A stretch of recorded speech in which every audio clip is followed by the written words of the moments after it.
A very good morning, friends. First of all, welcome to all of you in the classes of the Institute of Chartered Accountants of India. Today we've got some very interesting topics for the discussion, and we've got two topics for discussion. One is Ind AS 10, which talks about events after the reporting period, and then we're going to do Ind AS 8, which talks about accounting policies, changes in accounting estimates, as well as errors. So these are the two standards for discussion for the day. And I will be first of all starting with the standard on Ind AS 10 with you, which talks about events after reporting period. Now, I guess most of you, of course, would be very familiar with the accounting standard 4, what you have done at the intermediate level. So it's a similar standard, what you have done accounting standard 4 at the intermediate level, except that in this particular case, we go to do it a little more slightly, you can say, practical oriented. So I think let's start the journey. And in between, of course, if you've got questions, please feel free to ask your questions as well. So I think let me start with the standard Ind AS 10. Now, I'll be giving you some notes also in between, so no worries. So when I'm explaining the concept, do concentrate on the concept, and then as far as notes are concerned, I'll keep documenting the notes in between to you. Now, first of all, when I start with Ind AS 10, whenever I start with a particular Ind AS, the very first question, what comes to my mind is I always start looking at the name of the standard. So the very first thing which comes to my mind is the name of the standard, and the name of the standard is events after reporting period. So the name of the standard is events after reporting period. Now, when I look at the name of this particular standard, what comes to my mind is the keywords which have been used in the name of the standard. And I think the first focus word, what comes to the mind is reporting period. So I'm going to first of all concentrate on the first term, that is reporting period. Well, the question arises that when I say a reporting period, which period am I making a reference to? So let's take an example. Let's consider on a time scale that let's say the financial year in question is 1st April 21, and let's say the financial year ends on 31st March 22. So let's consider that the financial year in question is, let's say, April to 31st March. Now, when I'm making my financial statements, I am making the financial statements for a particular reporting period. I know what you're thinking. So you are saying that reporting period in my example is April to March. Now you must be thinking, sir, if it is supposed to be a listed company, there would be a quarterly reporting. And in this particular case, the reporting period may not be 12 months, but it would be a period of a quarter. That means a period of 3 months. So is this Ind AS 10 also going to be applicable when a company makes an interim financial reports as well? The answer is a yes. In fact, this has been a clarification which has also been given in the education material, because you might be aware that there are a couple of education material which has been issued by the Accounting Standard Board, and these are clarifications on the applications of the standard. So like, for example, on Ind AS 10 and Ind AS 8, what we're going to do today, there's been an education material. So I'll keep giving you some inputs which is relevant from the examination point of view regarding these particular standards. So when I say that reporting period, so I would put it like this, that reporting period is generally 12 months. I would say the reporting period is generally 12 months.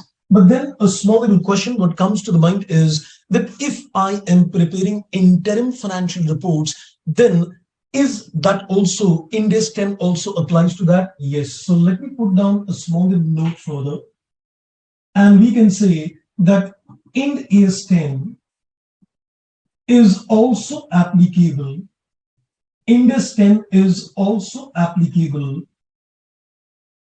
if a company if a company prepares, I'm putting it as IFR, that is interim financial reports, or you can say interim financial statements. IFS, that is interim financial statements. So I think one thing we are very clarified that we're looking at the reporting period in the name of the standard, which is generally a period of 12 months, because when we report, we generally report for a complete financial year. But even if a company is making interim financial reports, for your reference, the interim financial statements are prepared as per Ind AS 34. So if a company is making interim financial statements as per Ind AS 34, then also Ind AS 10 becomes applicable. Now, second input. I've generally seen, when we apply this particular standard, there is a little conceptual mistake which we do, and that is regarding the identification of the event. So another important input which arises is, when is the event supposed to take place? A very important focus. What is the name of the standard? Events after. I'm focusing and overemphasizing that it is events after the reporting period, which means in the same example, if I am looking at what is the timing factor for the occurrence of this particular event, so I would say the event is supposed to occur after this period. So the event occurs after 31st March. I know you must be thinking that what is the deadline? So when I say that the event takes place after 31st March, is there a kind of date up to which the event takes place? Well, we'll be coming to that, but let me tell you, the event should take place after the balance sheet date, that is after 31st March, but before the approval of financial statements in case of a company. In case of a company, the financial statements are approved by the board of directors. But one very important focus is that in this standard, when you are looking at the events, the timing for the occurrence of these events has to be after the reporting period. Now, what I'm going to do with you, I am basically going to develop a very simple step-by-step approach, and it's a very simple three-step approach which I'm going to elaborate, that how would you identify the events which takes place after the reporting period? Do we adjust the financial statements or not? So far, I've just given you two simple inputs. Number one, on the name of the standard, you need to be pretty clear that when I'm looking at a reporting period, it's generally a period of 12 months. But even if Ind AS 34 is applicable to the company, then also Ind AS 10 becomes applicable. We are looking at the focus number two, events which are taking after the reporting period. So the occurrence of the event is not in between the financial year, but the event takes place after the balance sheet date. But of course, the cutoff date is before the approval of financial statements. Now, there is a particular question what comes to my mind when I am looking at this particular Ind AS. I remember when I was in school, we were very clearly given one information that when you make the financial statements of the company, it typically comprises of a profit and loss and a balance sheet. I'm not talking of Ind AS at the moment. I'm just talking in general. So we were given that when a company makes a financial statement, the financial statement comprises of a profit and loss, and the profit and loss is prepared for the year ending. And the balance sheet is prepared as on a particular date. So this was a focus which was given to us. That when a company makes a financial statements, the profit and loss covers the period which is for the year ended. So in this example, the profit and loss account will cover the year ended April to March. The balance sheet is going to be made as on a particular date. So the next question what comes to the mind is that if a balance sheet is as on 31st March, am I concerned with events which are taking place after 31st March? When a profit and loss account is made for the year ended 31st March, am I concerned with the events which are taking place after 31st March? Well, the answer is a yes. Index 10 focuses that sometimes, mind the language carefully, sometimes there might be events which are taking place after 31st March, but there is a need to make an adjustment in the financial statements for the year ended 31st March. I repeat. Index 10 makes the focus very clear, though the event is taking place after 31st March, but we will still incorporate this event as a part of the financial statements for the year ended 31st March. The reasons could be it could lead to understatement of liabilities, or it could lead to overstatement of assets if these events are not adjusted. It could lead to maybe overstatement of income, understatement of expenses, or even vice versa. So indirectly, I've given you another very important input. Is this index applicable only for adjusting the balance sheet? Or is this index also applicable for making adjustments to the income statement as well? The answer is both. This is another matter of confusion at times, that people believe that is this index means that for events which are taking place post balance sheet date, am I supposed to only adjust the assets and liability, or am I also supposed to adjust the incomes and expense? Well, everything. And there is another point of input. Many people believe that when you are making adjustments to the balance sheet for asset liability or income and expenses in the income statement, am I supposed to make adjustments to already recognized item? Or am I also supposed to recognize new items of income and expense? On new items of assets and liability? And let me caution again, yes. Because of the application of Ind AS 10, there is a possibility that I might land up recording certain new items of income and expense, certain new items of assets and liability, which were not there in the financial statements already prepared. So it would be, you can say, impacting both P&L and balance sheet, and recognized and even new recognition of item. Let's try to make a note on that. So we can say in terms of Ind AS 10, so the input is very simple. In terms of Ind AS 10, we are saying number one, that it impacts the balance sheet as well as the income statement, and putting it as profit and loss account. Secondly, it impacts recognized items, plus we can recognize new items as well. Okay, so I guess I've given you a couple of information so far. So let me just take a quick recap on things. The concept is now pretty simple and straight. I have covered a total of 3 aspects with you as far as this index is concerned. So when you start looking at Index 10, at the very beginning, there are 2-3 things which should immediately come to your mind. Number one, look at the name of the standard. It says events after. I'm sure this is going to tickle your mind for quite some time, that the focus is events after. So focus number one is that the occurrence, the timing factor for the occurrence of the event is after the reporting period. One focus. Second, we said reporting period is supposed to be 12 months, but it can be a quarter as well. Because if a company is making interim financial statements as per Index 34, then also Index 10 becomes applicable. Second focus. Then I give you a third focus, that when you are looking at this index, it is applicable to both a balance sheet and income statement. So it could impact either a revenue, that means income or expense, or asset and liability, both.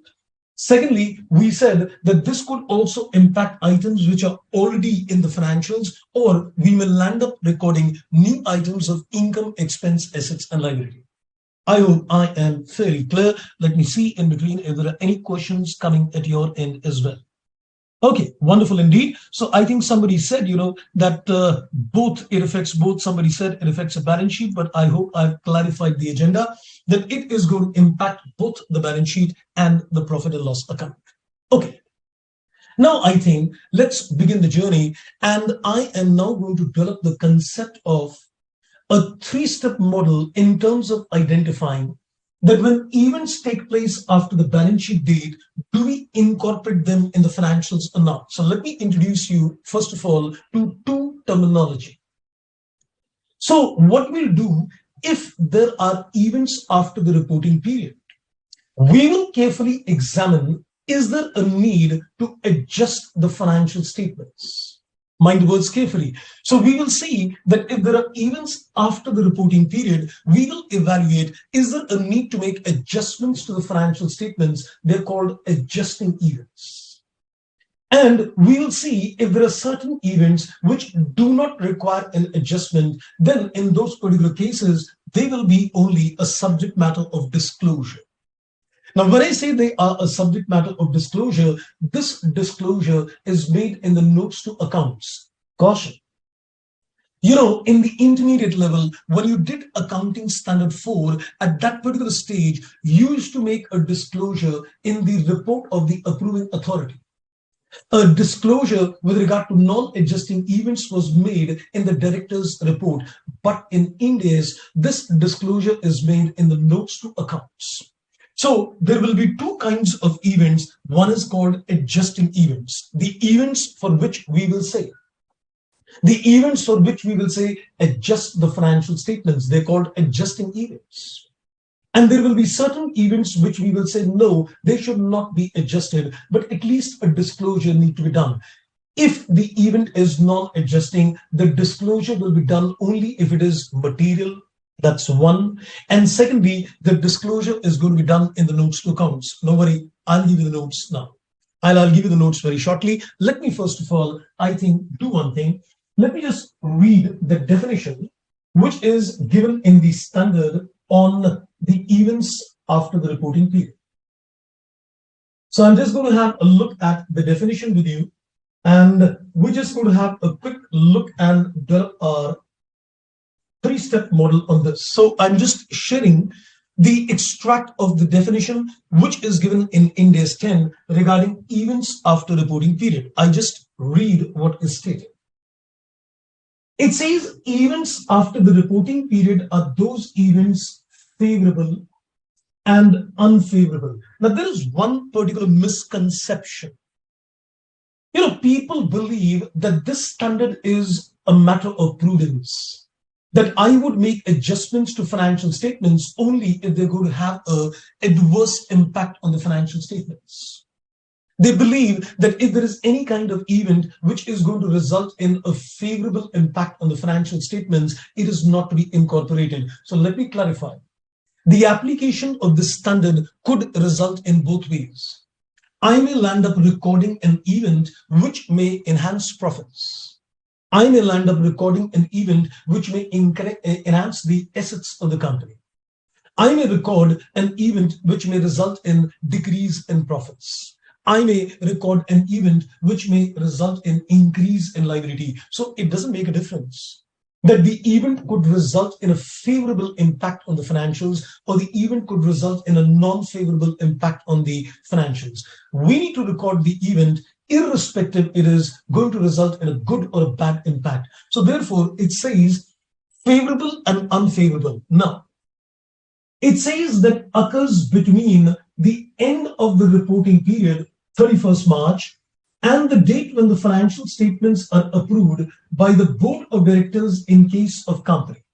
Now, since Ind AS is going to be typically applicable, mind the words, typically applicable to company, so I think I'm focusing only on the company itself. So it says the event has to occur between certain cut-off dates. The date when the financial statements, you can say the balance sheet date, and the date when the financial statements are approved by the reporting authority.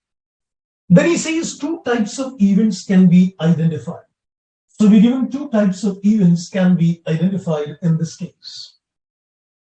So what are the two kinds of events? Let's have a look at the two types of events as well. So it says two types of events can be identified in this case, and one is called adjusting events, and the other is called non-adjusting events. Adjusting events means which will adjust the financial statements, and non-adjusting subject only to disclosure.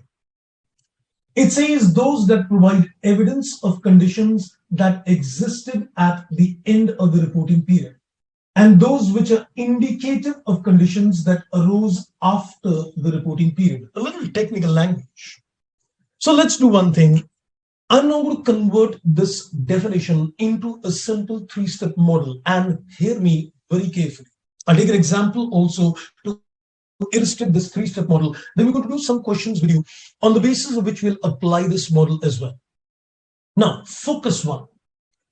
When you are doing a question in the exams, when you get a question on Ind AS 10 in the exams, you need to first of all, before applying the three-step model, identify the event. This is the most common mistake which we generally do in the examination, and we first of all start evaluating that is it adjusting or non-adjusting in nature.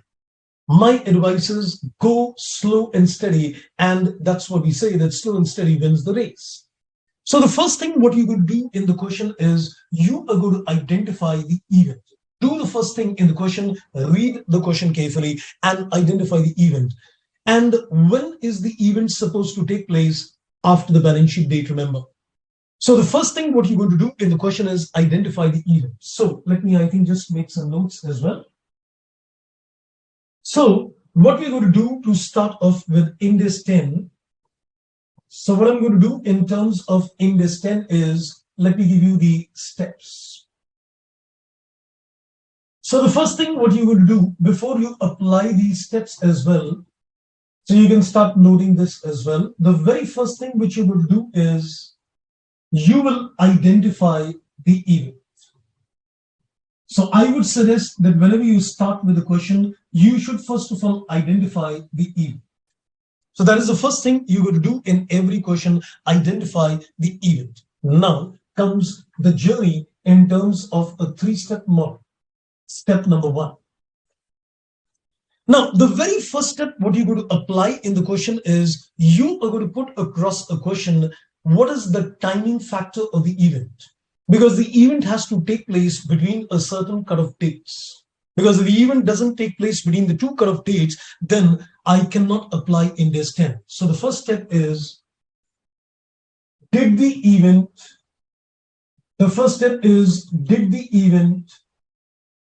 take place, did the event take place between, so did the event take place between the cut-off dates? So underline the word cut-off dates. You need to put across a small little question to yourself that did the event take place between the cut-off dates? So you need to first of all look at the timing factor of the event, which is very important. Now, what is the cut-off date? So when I say the cut-off date, it means it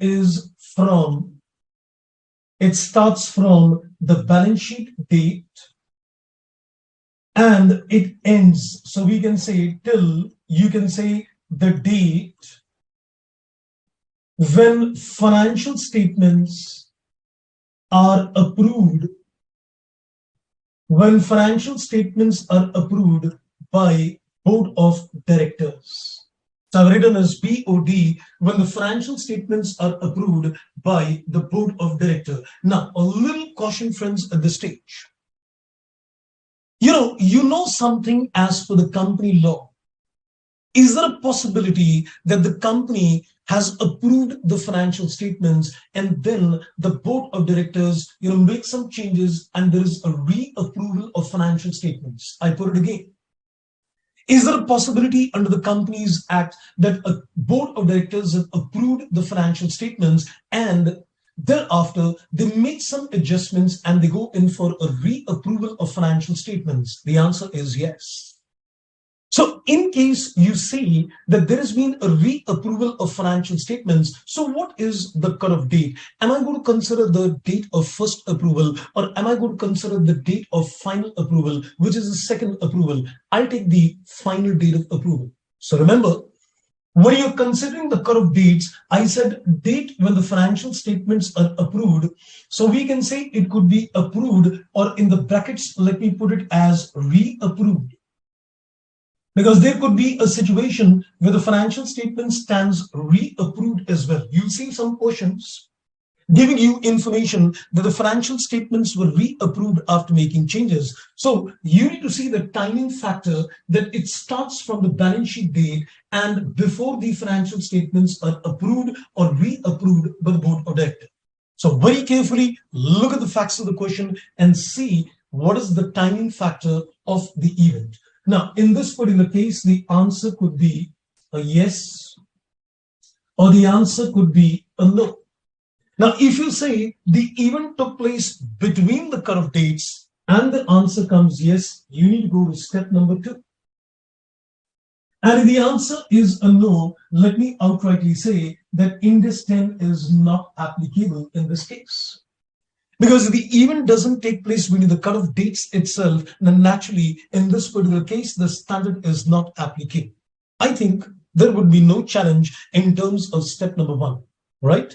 Okay, then let me go on to the step number 2.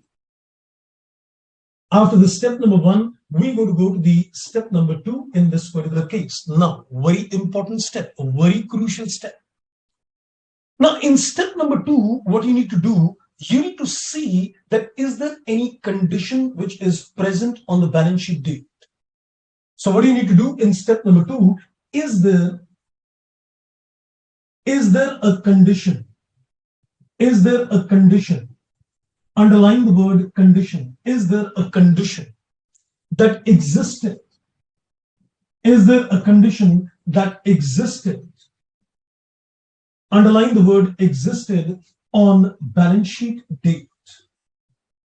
Is there a condition which existed on the balance sheet date? Now, this is one area where I've seen generally, we tend to go wrong on this case. We really don't understand what is a condition on the balance sheet date. Now, hear me very carefully at this stage. Let me just give you the inputs on this. Okay, I think somebody said I am joined so late after this. Yes, you will get the notes, friends. No worry on that. You will definitely get the notes after the class. I'll be sharing this entire portion on the board, which is there. These notes will be uploaded on the portal of the ICI, and you'll be able to access them as well. So no worries on the notes. Okay. Now hear me carefully on the step number 2. It says, is there a condition that existed on the balance sheet date? Now the question arises, what is a condition? Hear the words carefully. When I say a condition existed on the balance sheet date, the word condition means the reason which caused the event. I put it again. When I say condition existed on the balance sheet date, the word condition means what is the reason which caused the event. So the event took place post balance sheet date. Was the reason present which caused that event? We'll take an example to understand that. No worry on that. But for the time being, let me just put down, when I say that there is a condition which existed on the balance sheet date, the condition means that the reason which causes the event, the reason which triggers the event. So reason which triggers the event. So reason which triggers, or we can say causes the event. So you need to make an assessment that was the reason which could have caused the event. Was the reason which caused the event, was that condition present on the balance sheet date or not? We'll take an example very soon, but I'm just trying to create a little framework of the thought process in your mind. So we'll say that is there a condition which existed on the balance sheet date? So the answer could be a yes, or the answer could be a no. Now, if you say yes, the condition was present, don't be in a hurry. You need to go to the step number 3 in this case. If you say yes, the condition is present, you need to go to the step number 3 at this stage. Don't conclude it's an adjusting event. The presence of the condition on the balance sheet date is not in itself a conclusion that it's adjusting. You need to go to the step number 3. And if you say no, then I can certainly assume that the conditions arose later. So there is a presumption. So when I say that the condition was present on the balance sheet date, I'm saying no. So I am indirectly assuming that the conditions arose later, post balance sheet date. So in this case, I'll call it as non-adjusting event. I'll call it as a non-adjusting event. And the moment it is a non-adjusting event, what is the accounting implications? The moment it is a non-adjusting event, what is the accounting implications? That I will give a disclosure. I will give a disclosure. And remember, the disclosure is given in the notes to accounts, not in the director's report, unlike accounting standard 4. Because in accounting standard 4, the moment it used to be a non-adjusting event, we used to make it a subject matter of disclosure in the report of the approving authority, which is called a director's report. But in this case, it would be notes to accounts, right? So this is my step number 2. Now, finally, let's go to the step number 3. So let me just add on a step number 3 now at this stage. Then we'll take a little practical to, I think, illustrate the 3-step model. I'll take 2-3 examples to make it very clear how you will apply the 3-step model. Then I'll run through 1 or 2 examination kind of questions with you, and maybe from the study material, and then we'll get a complete hang of how do we decide apply this particular standard. Okay, then we've got a step number 3. So what is the question I'm going to put across in step number 3 is, now we need to see, did we get further evidence? The conditions was present on the balance sheet date. Now the question is, did we get further evidence? So we will put across a question, did we get further evidence? And the question rises, whether are you supposed to get this further evidence? Underline the word further evidence. So did we get further evidence between the cut-off dates?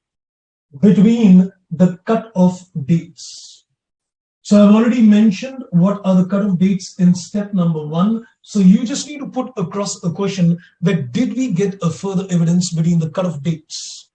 Now, very interesting, friends. This will definitely work in the examinations. Trust me, step number 3, you can say the event which you identified before step 1. The event which you identified before step number 1 is always the further evidence. When you identified the event before the step number 1, trust me, that is the step number 3 basically. The event which occurred represents an evidence. The event itself represents the further evidence which you get, between the cut-off dates. So are you indirectly trying to say that the answer is always going to be generally going to be a yes? Yes. You can see in most of the questions, if you pass the step number 2 and you come to the step number 3, 99.99% it is going to be an adjusting event. Because the event identified before we started off the 3-step model itself is going to become a further evidence. So if you say yes, it is an adjusting event. And the moment it is an adjusting event, what is the accounting implications for this? The accounting implications is that there is a need. There is a need to adjust. You can say assets or liabilities or incomes or expenses, whatever the case might be. And as already clarified, that there might be a need to adjust already recognized item, or there may be a need to recognize a new item as well. We may land up changing the value of an asset, liability, income and expense, or we may land up recording a new item of asset, liability, income and expense altogether. And if you say, no, we did not get any further evidence, then it is non-adjusting event in nature. And you already know the accounting implications, that the accounting implications in this is purely a disclosure, which is going to be given in the notes to accounts. And that also, if it is material. Something which will impact the decision making. So we'll give a disclosure only if it is material in nature. Okay, so I think I've given you the 3-step model. I know it's too early to ask you, but I think I just want to get a little flavor that have you basically got the understanding of the 3-step model? Let's get your inputs on the chat box. So just let me know if you're pretty clear with the inputs which I've given you. So are we comfortable in terms of what we discussed? Yes. Okay, I think I got the answer. Yes. Okay, so we're getting some more inputs on that. Let me just get your inputs. That are we very clear with the three-step model, what we're discussing so far?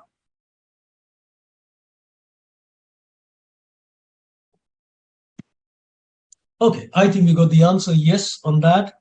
A couple of yes, yes, clear. That's wonderful indeed. Okay, that's beautiful. Now let's take some example to make it very clear. I'm going to take some examples, a simple, a little complicated example to give you understanding of the application of this three-step model. Let's begin the journey. Now, watch me carefully in the examples. You can keep noting down the examples as well, but I guess just concentrate this very carefully. I'm taking the example number one. So I'll give you the facts of the case, and then we're going to apply a three-step model, what we have developed, and we're going to decide things with you. Let's consider a time scale, and the financial year is April 21 and ending on 31st March 22. And I'm just taking a dotted line for convenience. And let's say this is 30th September 22. Let's say this is the date of approval of financial statements.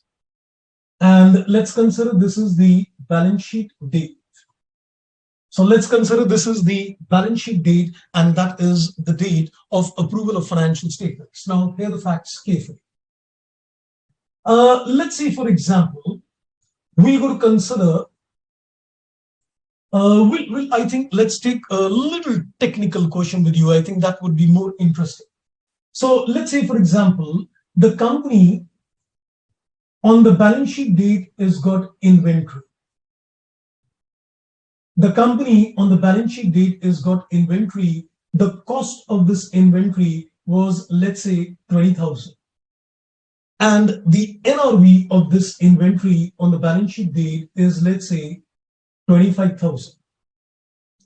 So the company was making the balance sheet, and on 31st March, the cost of the inventory is 20 and the NRV of the inventory is 25. So the company applied Ind AS 2, which talks about valuation of inventory, similar to the accounting standard 2, and the inventory is going to be recorded at cost or NRV, whichever is less. So they applied the principles of Ind AS 2, and they decided that based on the principles of Ind AS 2, the inventory is going to be valued.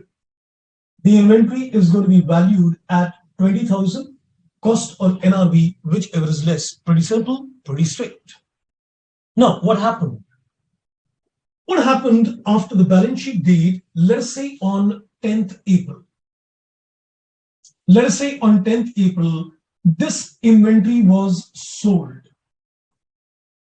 This inventory was sold on 10th April, and it was sold, let us say, at 18,000. So let us say this inventory was sold at 18,000 rupees post balance sheet date. So it was sold below cost.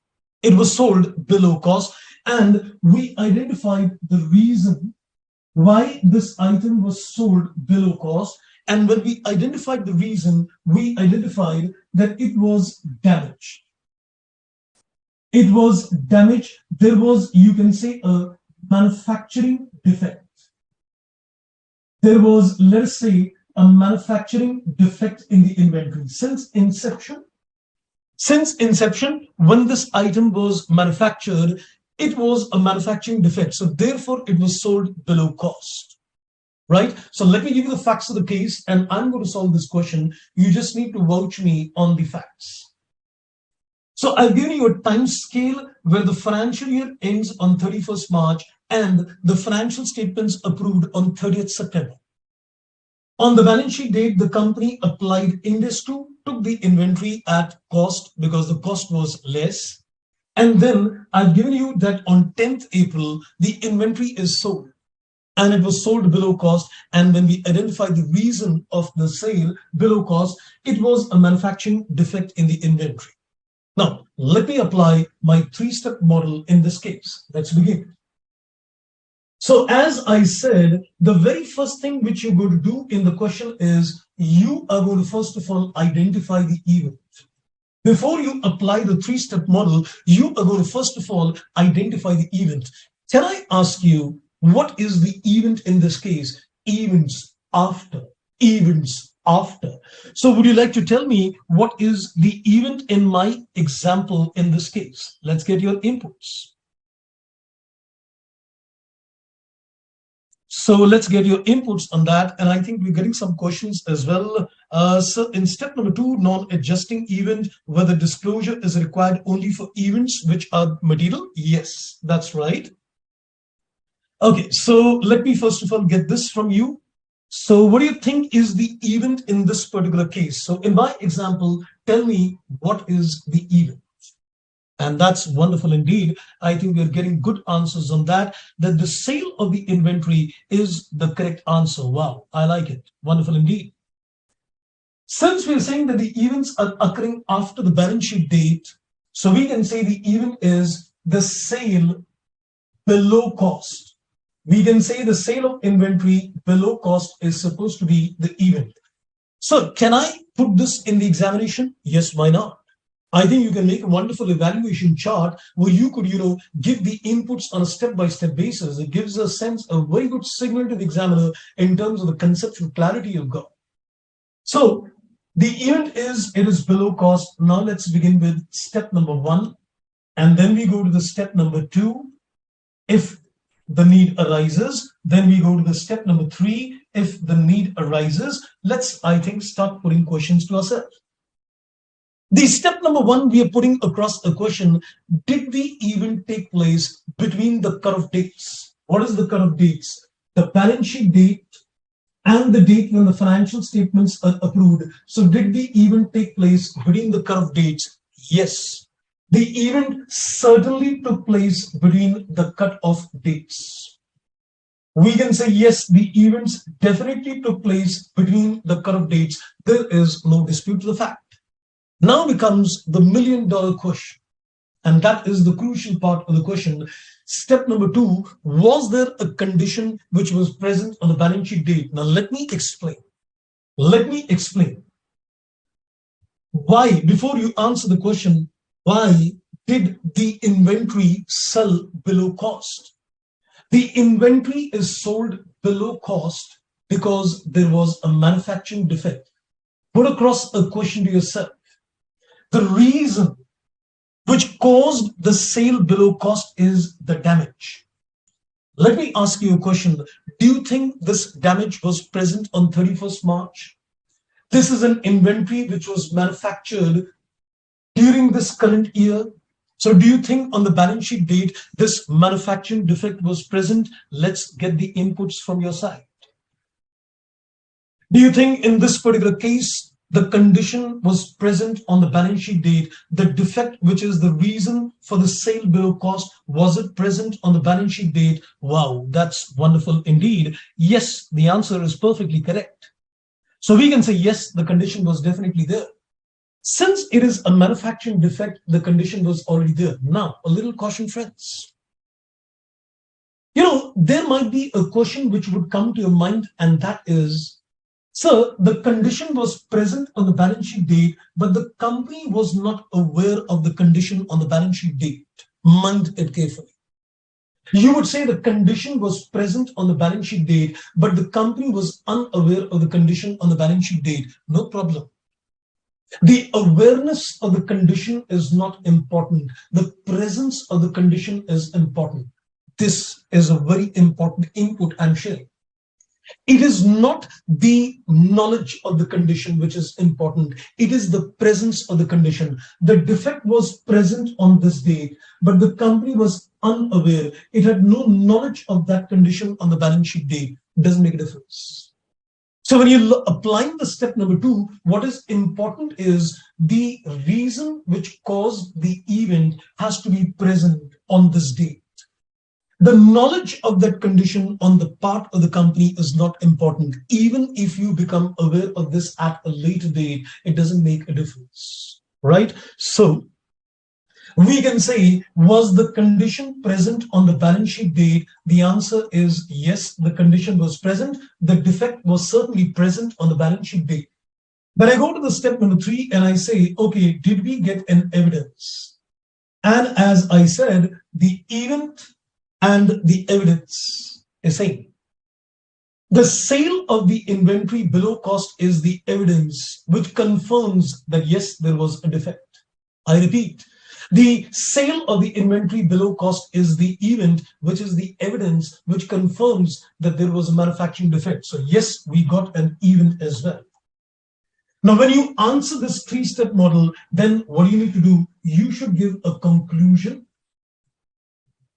And in the conclusion, you should make 2 mention. Number 1, you should mention to the examiner that it is an adjusting event. And number 2, you should also give the accounting implications. You should also give the accounting implications in this particular case. Don't end your answer but just making a mention that it is an adjusting event. But you need to tell the examiner also that what is the accounting implications of this? What is the accounting implications?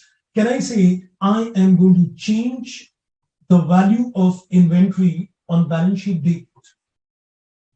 We're going to change the value of inventory on balance sheet date. So now the value of the inventory on the balance sheet date is going to be recorded at 18,000. The company will have to take a hit of 2,000 in the inventory valuation. You're going to change the value of inventory in the balance sheet from 20 to 18. And you're going to take a hit of 2,000 in the profit and loss statement. So given the accounting implications of this adjusting event, I hope I am pretty much clear on the 3-step model. I think at least the first example gives you a walkthrough of how you are going to apply the step-by-step approach. Let's take another example, friends, with you. Let's take another example with you. So this time, a little more complications. I think this time I'm interested in taking a little more complicated problem to you. So hear this very carefully and you can start noting it down.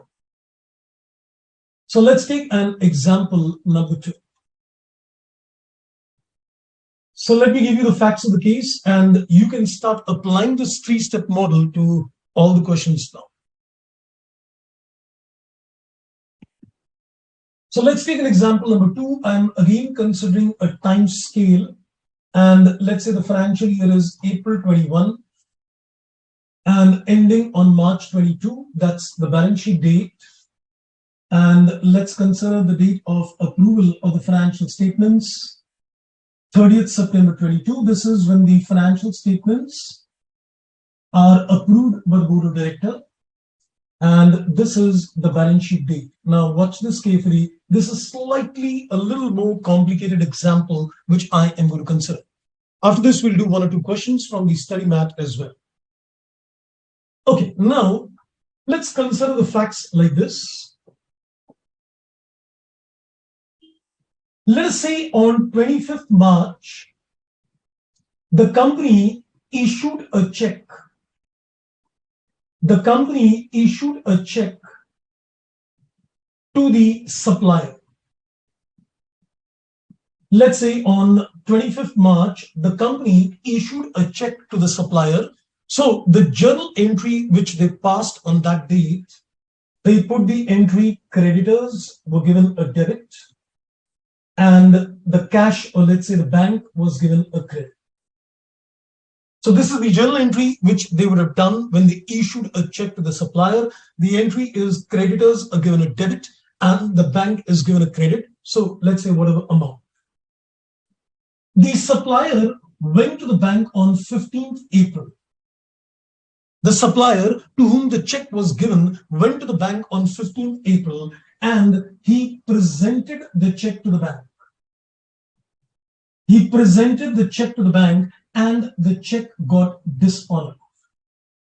And the check got dishonored. When he presented the check to the bank, the check got dishonored in this particular case. So we try to identify the reason why the check got dishonored. And once we identified the reason for the dishonor, we found out that there was a wrong signature on the check. We identified that the reason for the dishonor is that the signature is incorrect on the check. So now the question arises. Let me put the facts once again to you. Before the balance sheet date, you issued a check to the supplier and you put the entry creditors, debit, and bank is given a credit.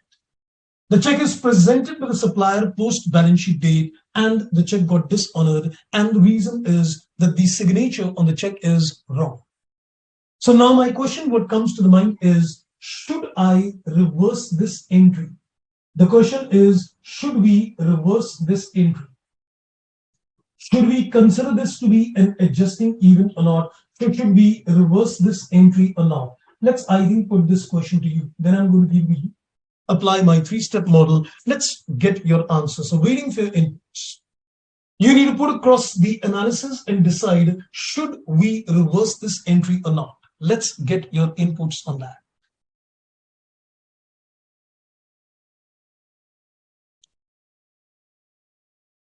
Okay, I think there is a question in between. So if the company sells the inventory above the value, which is load of cost or NRV, well, in the previous example, if you're going to sell the inventory above cost, then of course it's not an adjusting event because inventory will be taken at cost or NRV, whichever is less. So sale of the inventory above cost would not result in adjusting event. It is only if the sale is below cost, then the Ind AS 2 measurement principle would get triggered in that case. Okay, so we're getting some mixed inputs on that. I think I'm getting answers adjusting, and a few answers says no, it is not adjusting. I guess Koshki tells me adjusting. Namrata tells me yes, adjusting. Tana tells me yes, adjusting. Livka tells me no, it's not adjusting. Sayed tells me yes, it is adjusting. And I guess we get some more answers. Yes, Moti, you said yes, it is adjusting in nature. Okay, okay. I hope you all applied the three-step model. Now do this with me. Majority answers are correct. Happy to see that. Majority answers are correct. Let's begin the journey. Let's, I think, first of all, make the analysis using a three-step model in this case. So we will go carefully, step by step, and trust me, you'll never ever go wrong on this. Now, let's begin the journey. The very first thing which you need to do in the question is identify the event. Trust me, this is one habit which you need to develop in terms of this Ind AS, that before you apply the three-step model which I've given you, the first thing you got to do is you need to first of all see the event. Event is after. The event is after. So when I say the event is after, the event is what took place on 15th April. So we can say the dishonor of the check is the event. So let me note down the event. It is the check got dishonored. The dishonor of the check is supposed to be the event. Now let's apply the three-step model. Step 1, step 2, and step number 3. And on this basis, we're going to take a decision. Okay, I think the first step is something which nobody can ever go wrong. I think if you go wrong in the very first step, then I think you're not reading it carefully, I guess. So in step number 1, you need to put across a question. Did the event take place between the cutoff dates, the balance sheet date, and the date when the financial statements are approved? The event certainly took place between the cutoff dates. 15th April is between the balance sheet date and the financial statements approval. So is the event taken place between the cutoff dates? Yes. The event is certainly taken place between the cutoff dates. Yes. We go to the step number 2, crucial step. The step number 2 is the crucial step. Was there a condition present on the balance sheet date? Now watch me carefully. For those who could not answer this correct, hear me very carefully on the analysis. What is the reason of dishonor? The reason of the dishonor is a wrong signature. The reason of the dishonor is a wrong signature. So when you issued a check on 25th March, was the signature incorrect? Yes, the signature was wrong. So on 25th March itself, the signature was wrong. So the reason for the dishonor is the wrong signature. Was the wrong signature present on the balance sheet date? I don't think so. I need to give you an answer. You know that the wrong signature was definitely present on the balance sheet date, right? So what is important is when you look at the condition means the reason which caused the event. The dishonor resulted because of the wrong signature, and the wrong signature was present on the balance sheet date. If the wrong signature was present on the balance sheet date, can I say was the condition present? Yes, the condition was present. I think now I'm done. I go to the step number 3 and I start looking at the evidence. Evidence is what? When I look at the step number 3, that did we get an evidence? Evidence is the event itself. So what is the evidence? Dishonor is the evidence. Yes, we got an evidence. So what are you going to now tell the examiner on the conclusion part? Two things. You're going to first of all tell him that it is an adjusting event. And then you're going to give him the accounting implications as well. That what are you going to do if this is an adjusting event? Then what is the accounting implications in this case? Am I supposed to reverse this entry? Yes. And now think of this on a logical front. If the check got dishonored and you are passing the entry creditors debit and bank credit, are you not understating your liability? The creditors have not been discharged, and the wrong signature means that they are not technically discharged. So by incorporating this entry in the books of accounts, you're understating your liability, and you're also reflecting a wrong bank balance as well. So doesn't it make logical sense that you reverse this entry, restate the creditors back, and show them at a correct value? So I think it makes logical sense. So the accounting implications is that you got to basically reverse this entry. You can basically give this entry to the examiner that this is the accounting implication, put this reverse entry, and that's how the adjustments would take place. Well, so I guess with these two examples, and I think let me also pinpoint another thing. Do you think that the signature was incorrect, was known to the company on the balance sheet date? No. As we've already said, the knowledge of the condition is not important. The presence of the condition is important. If you want, you can go back to the step number 2 and you can add on. I think let's do one thing. Let's just go back to the 3-step model which I gave you. And I think we can just add some inputs to the step number 2. That is there a condition existed on the balance sheet date? And let me give you a clarification. Knowledge of that condition. Knowledge of that condition on balance sheet date is irrelevant. Knowledge of that condition on balance sheet date is irrelevant. So I am not concerned whether we knew about this condition on the balance sheet date. Okay, that's wonderful indeed. Okay, so this is my 3-step model, friends. I guess now we should be getting a little more confidence on things. But I think just to boost a further confidence on things, I guess I'm going to take it further. I'm pretty sure, when you did this standard in the intermediate level in AS4, sometimes, some of you might have felt a little struggle in terms of the step number 2. You might have felt, so how do we identify the condition which is there? I guess now you need to keep one thing very clear in mind. Then when I say the condition existed, the condition is basically the cause of the event, the reason of the event.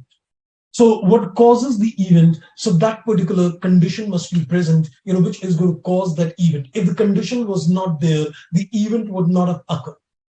Because the condition was there, therefore the event occurred at this stage. Right? Okay, so we are now ready in terms of doing further questions with you. Let me see if there are any questions at that so far. Okay, I think Sayyed has got a question. So please clarify the difference of non-adjusting events in step number 2. Okay, I'll give you the inputs on that. That what is the condition not present? Okay, let's I think now give you a question which is similar to what came in January 21 exams. So I'm just going to give you a facts. You can apply your 3-step model because I think I've taken 2 questions where we are saying that it's adjusting event. Let's take a case now where it becomes a non-adjusting event. I've given you the answer in advance, I guess. So let's give you example number 3. Let's add an example number 3 at this stage. So let me just take you to the example 3. So let's take an example 3. I'll give you the example. You're going to decide whether it is adjusting or non-adjusting. Then I think we get the comfort zones. I'm again taking a time scale and the same dotted line to represent the approval date. So let's say this is 1st April 21 and this is ending on March 22. This is the balance sheet date, and 30th September, this is the date when the financial statements are approved. Okay, now let's give you some facts. Very interesting. Watch this carefully. You need to take a call on this. Let's consider that on the balance sheet date, you've got debtors. That is, you've got trade receivables. And that is to the extent of, let's say, 20 lakhs. There is a customer who owes you 20 lakhs on the balance sheet date. Unfortunately, let us say on 12th April, a fire occurred at the premises of the customer. A fire occurs at the premises of your customer, not in your premises. The fire occurred at the premises of the customer. His premises, there is a fire on 12th April. And because of this fire, he is become bankrupt and he's declared insolvent. He becomes bankrupt and he's declared insolvent. So the court of law says that he's bankrupt and he's declared insolvent. And once he's declared insolvent, nothing is recoverable from his estate. Nothing is recoverable from his estate. So we're not going to get even a penny out of this 20 lakh rupees. He's declared totally bankrupt in nature. Right? Let's give the facts once again and analyze.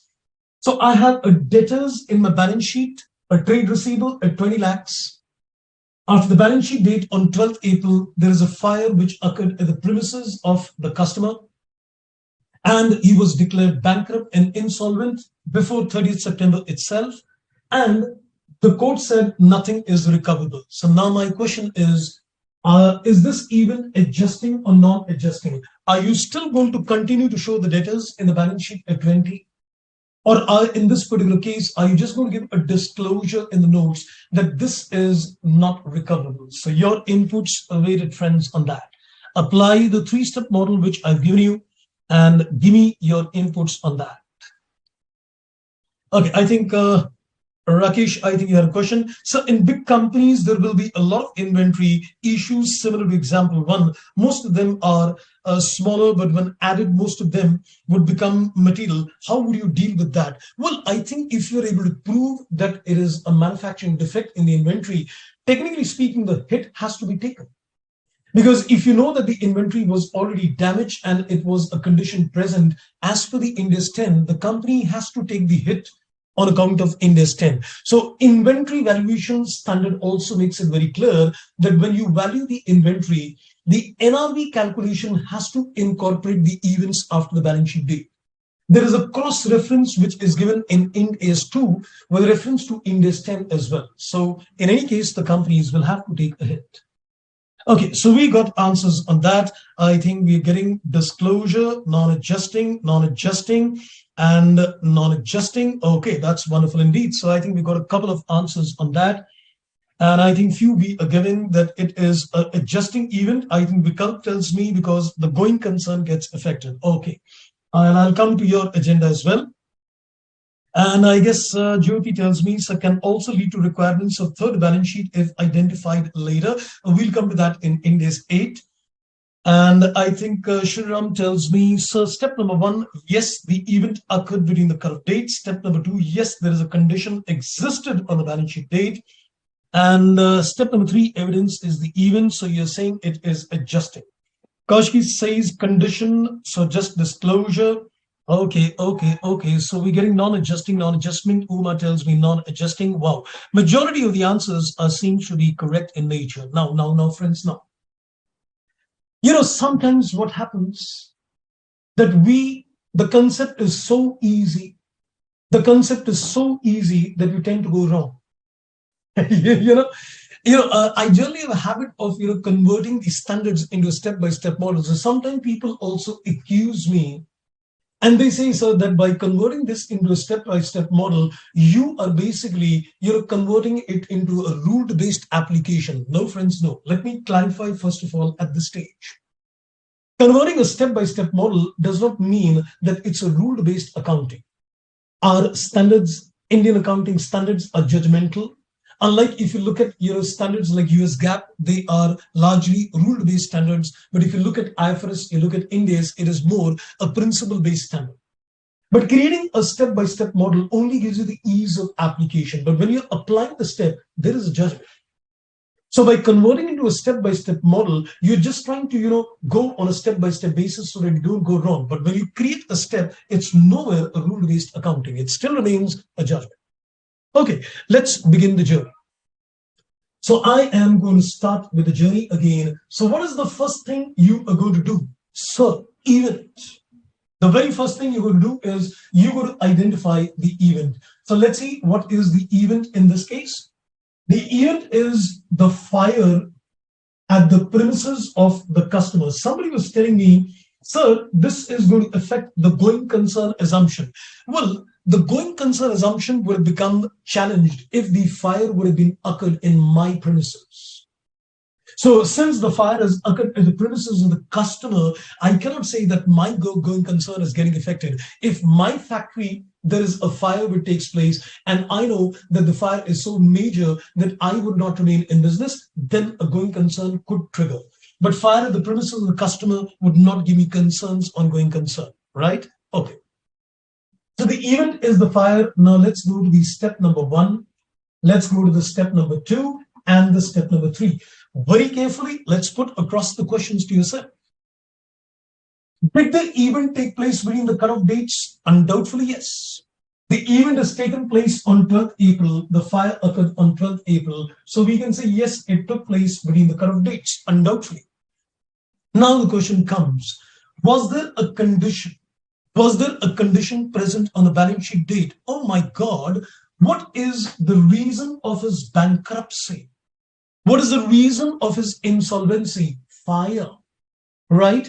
Was the fire present on 31st March? For those who said a non-adjusting event, put across the question yourself. The reason for his insolvency, the reason for the bankruptcy is the fire. So was the fire present on the balance sheet date? No, there was no condition which was present on the balance sheet date. So the condition was not present on the balance sheet date. And if the condition is not present on the balance sheet date, when did the condition arise? The condition arose subsequently, right? If the condition arose subsequently, can I outrightly say that it is a non-adjusting event? And the accounting implications to be given is that this is going to be a subject matter of disclosure in the notes to accounts, provided it is material in nature. And I think 20 lakhs, considering the figure, would be material amount. So we are going to give a disclosure in the notes to accounts telling the readers of financial statement that yes, there is a problem. This 20 lakhs is going to be not recoverable because of the fire. Okay, let's change the facts. If in the same example, let's ask you a quick question. If this fire would have occurred, let's say, on 28th March.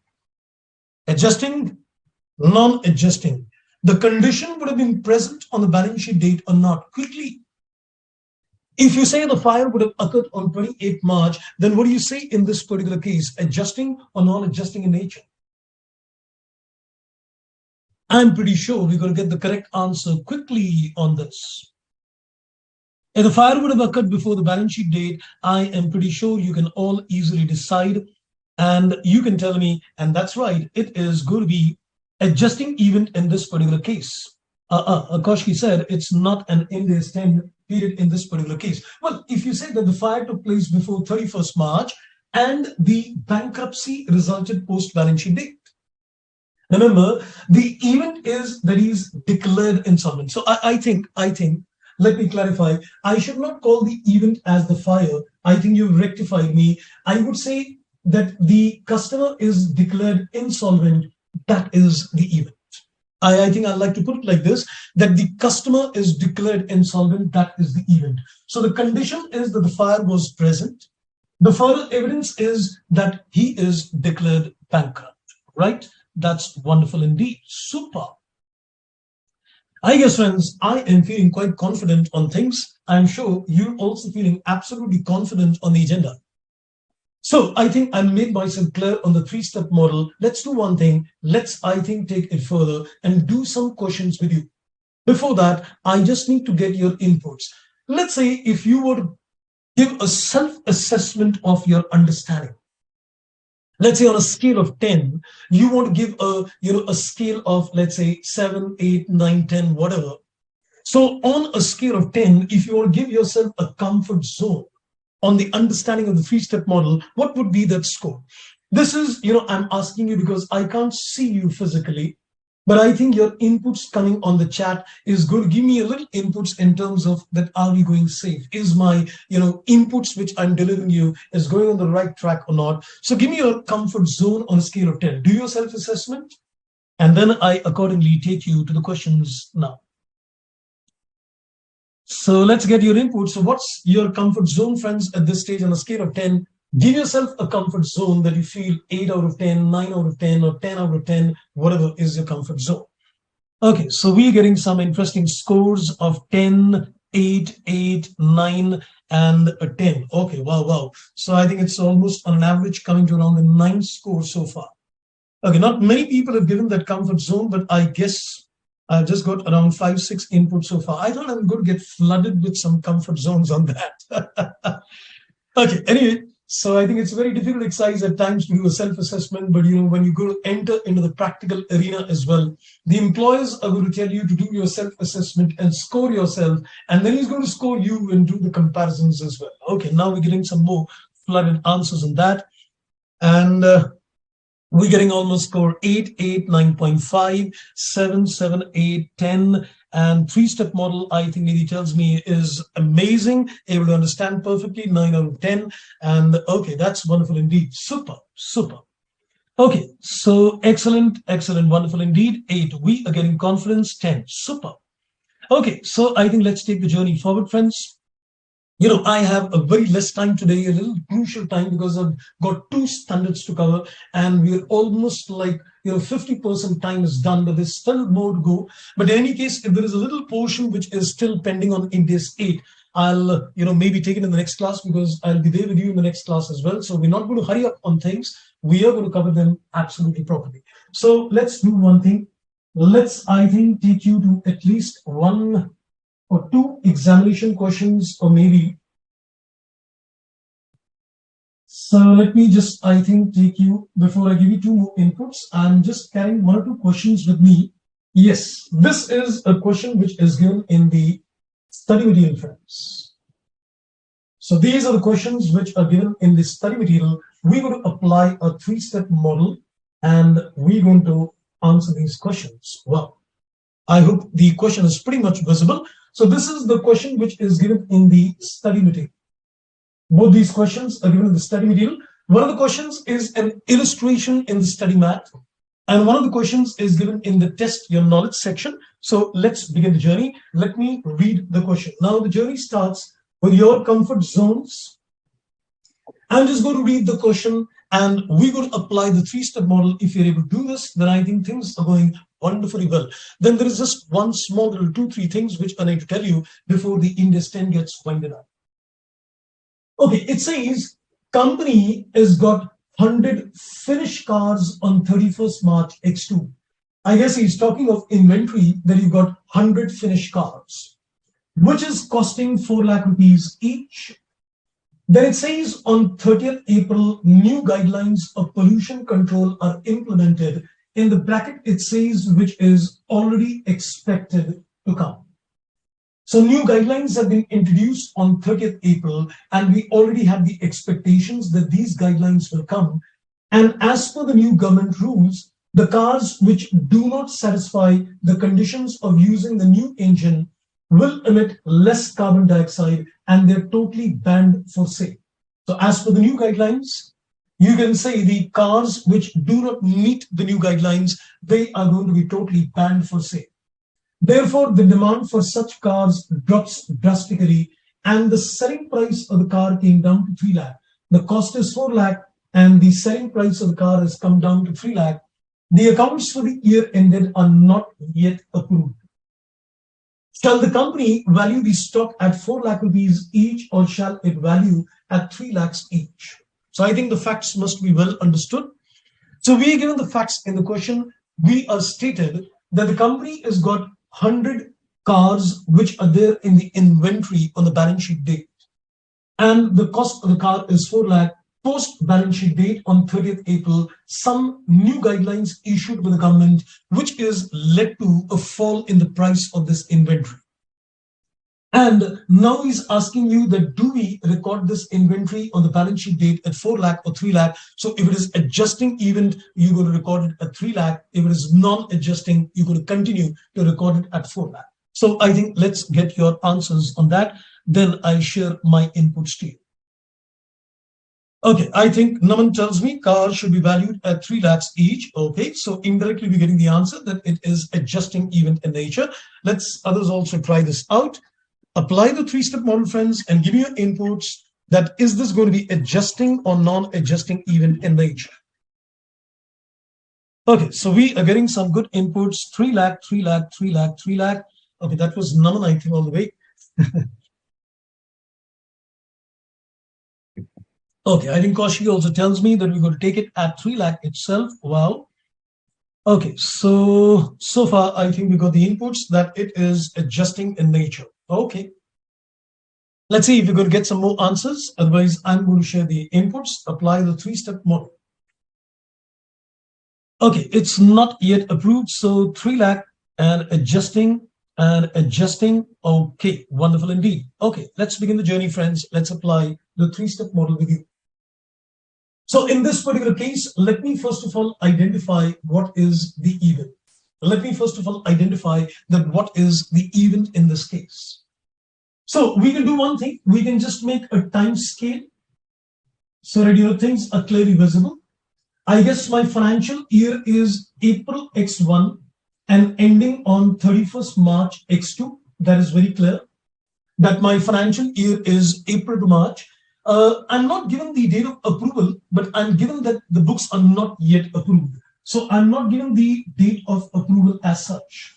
He's not giving you the date of approval, but he says that the approval has not taken place. So at least when you got the notification with the government on 30th April, the approval has not yet taken place. Okay, let's begin with the event first of all. So what is the event? Can I say the new guidelines issued by the government? The new guidelines issued by the government which led to decrease in the price is the event. So we can say the reduction in the price is the event. The guidelines were introduced and we can say the impact is that the prices have fallen down. So we can say the event is technically the decrease in price. Now let's apply the three-step model, step 1, step 2, and step 3. The step number 1 is pretty simple. Did the event take place between the cutoff dates? Yes. The event, which is the fall in price on 30th April, is certainly between the cutoff dates. Yes. The question now arises, was there a condition which was present on the balance sheet date? Now, let me ask you something, friends, very interesting. It says in the bracket, the guidelines were already expected to come. So can I say the fall in the price is because of the new guidelines? So was the condition present on the balance sheet date? We already expected the guidelines to come. So was the condition present on the balance sheet date? Yes. The condition was certainly present on the balance sheet date. Now another important question comes to the mind. If it did not say in the brackets that it is already expected to come, then should I assume that is already expected to come? Hear me carefully. You know, we live in a democratic country. And when we live in a democratic country, do you think the government guidelines are introduced without any indications? Do you think the government must have already, issued a proposal of phasing out these cars on the public road? Like for example, in Delhi, I know that you've got a rule where you cannot use your diesel engine cars for more than 10 years. You cannot use the petrol cars for more than 15 years on the road. So the government, when they introduced these guidelines, they had already indicated they're about to come out with the guidelines. So can I say in this particular case, the implementation, the guidelines which were introduced by the government is not something which would have arisen directly. There must have been some kind of conditions present on the balance sheet date. The government must have been doing some kind of a discussion that they're going to come up with new set of guidelines. So I think in this case, we can safely assume that yes, the condition is present on the balance sheet date. More so when it says that it is already expected to come, which means we were quite aware, even the condition was known to us on the balance sheet date that the new guidelines are coming. But even if it is not mentioned, guidelines by the governments are never introduced simply out of the blue. They're always supposed to be present on the balance sheet date. So the condition is a yes. And what about the evidence? Is the event the drop in the price the evidence? Yes. The decrease in the price of the inventory is certainly the evidence. So it is undoubtedly an adjusting event. So what is the accounting implication? You decrease the value to 3 lakh rupees for the inventory. Record the inventory valuation at 3 lakh. Right, I hope I'm pretty clear on that. Let's take a similar example further. Let's look at another question. It says ABC is trading company in laptops. So that seems to be inventory for the company. On 31st March, the company has a total of 50 laptops, which were purchased at 45,000 each. That becomes a cost. The company has considered the same price for the calculation of closing inventory. Then it says on 15th April, there is some advanced version of the same series of laptop introduced in the market, and therefore the price of the current laptop crashes to 35,000. Like for example, when Apple introduces a new version, the price of the old version drops. Let me ask you a question in advance. Do you think customers are already aware of the advanced version coming in? Do you think that the advanced version would have come just out of the blue after the balance sheet date? Or do you think the conditions would have been present on the balance sheet date? Think about it. So it says the company came with some advanced versions of laptop, and therefore the price of the laptop reduces. Company does not want to value the stock at 35 as the event of reduction took place after 31st March and the reduced prices are not applicable. So the question rises, is it adjusting or non-adjusting in nature? Let's get your inputs on that. So what do you say? Is it adjusting? Okay, I think Janvi has got a question. Let me, just read your question. So please answer the question. Under question number 3, page 4.77, the question states that event of reduction in selling price took place after 31st March X2, and the reduced price was not applicable on 31st March X2. Still, it is considered adjusting event.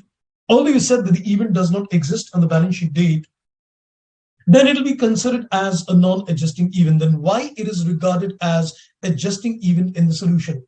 Question number 2, in case it is mentioned that fire is due to the fact that the fire of the factory was due to the maintenance on 20th March, but such maintenance activity was not carried on because of no maintenance activity. Okay, I think I got your input. I just shared you some very good insights on that. And I think we are getting the answer adjusting, and adjusting. Okay. And we are getting adjusting. Somebody said, no, it's non-adjusting. And there's a little mixed inputs on that. Okay. Now, and I'll just answer your question as well. I'll just come back to your question, which you had, the longer one. I'll give you something more, which you can get good insight. But let's, first concentrate on this question. So let me first of all identify that what is the event in this particular case. Undoubtedly, the event is the decrease in price. Undoubtedly. The price decrease is the event. Introduction of the advanced version, and the eventual fall in price is the event. Let's apply the 3-step model in this case to decide. Step number 1, Did the event take place between the cutoff dates? Yes, I am not giving the date of approval, but I believe that 15th April is between the cutoff dates. So the event definitely took place between the cutoff date. Now the $1,000,000 question, was the condition present? Now, I did not take you friends to that insight. There is a para number 9 of Ind AS 10. I don't want to take you to the PhD levels, but I guess I'll just try to give you a little more input. There is a para number 9 of Ind AS 10 which says, generally, the word used is generally, when the inventory is sold below cost post balance sheet date, it is generally considered to be adjusting event. It doesn't mean that it's a confirmed case that it will be adjusted. It only says that generally, if you sell inventory below cost post balance sheet date, it is generally a case of adjusting event. But we need to prove that there is a condition which is present on the balance sheet date. Now, let me ask myself a question. Can I say what is the triggering event? What is the reason for the decrease in price? Introduction of the advanced version.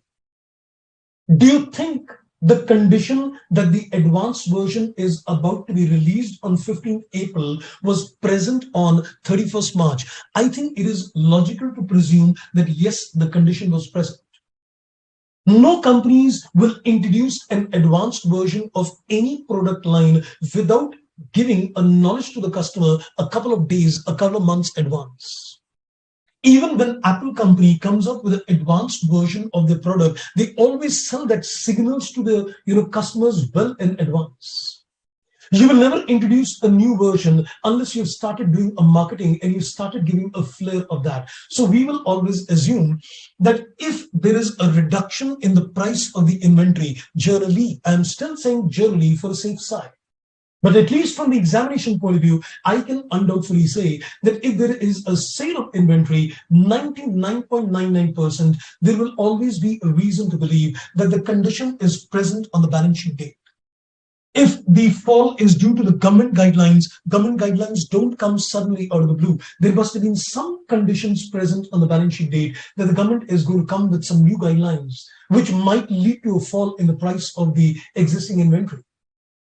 If the company is introducing a new version of a product, there will be definitely some kind of conditions present on the balance sheet date, which will indicate that the company is coming with an advanced version, which will lead to a fall in the price. So in all these cases, we will comfortably always say, yes, the condition is present on the balance sheet date.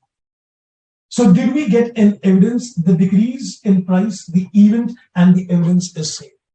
So in this particular case, again, it becomes an adjusting event and the same accounting implications that you're going to reduce the value of the inventory.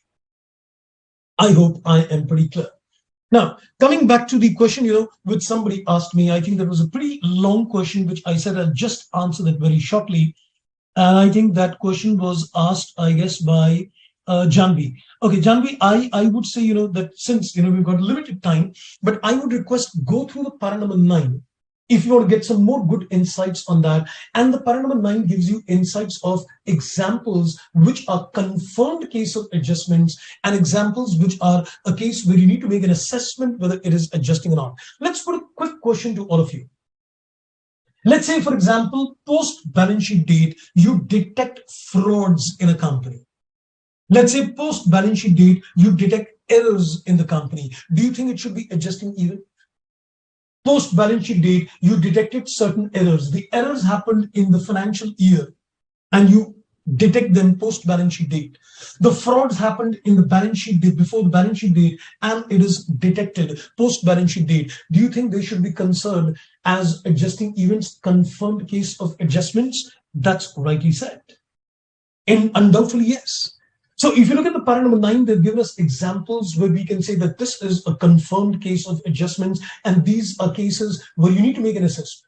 So I would leave that subjectively, because if you look at the application of the standard from a practical point of view, it can be many times highly judgmental and subjective in nature. But in the examination, we don't get those kind of two judgmental questions indeed. Therefore, we kept it very simple and straight. Okay, that's wonderful. Yes, conditions are already present. Okay, wonderful. Right, friends. So this completes one phase of the standard. We've got some more inputs before we close the standard and before we give you a break. So I just need to give you one or two more inputs further, and then we'll take the journey forward. So I've added, one or two questions for your practice as well, which you will get out here. But I guess let me just first of all give you one or two small little inputs to begin with. So just one additional inputs on the standard. Then I think we are done with the standard. Then we'll give you a break, and then we'll start doing the Ind AS 10 with you. And another thing you said, so we need to write the para number in the exams. Well, I would advise that if you're writing a para number, you would not get any extra marks for writing a para number. But if you write a wrong para number, you might lose marks. So it's better that you don't quote the para number, just quote the standard. And since Ind AS has got so much of para numbers, so many standards with so many para numbers, I guess you can do that. Since I'm into practitioner as well, so I generally quote para numbers as well because that's my job. So in any case, I would say from the examination point of view, need not bother on the para numbers. Okay, now I am coming to the next area of discussion, the last area of discussion, that is exception.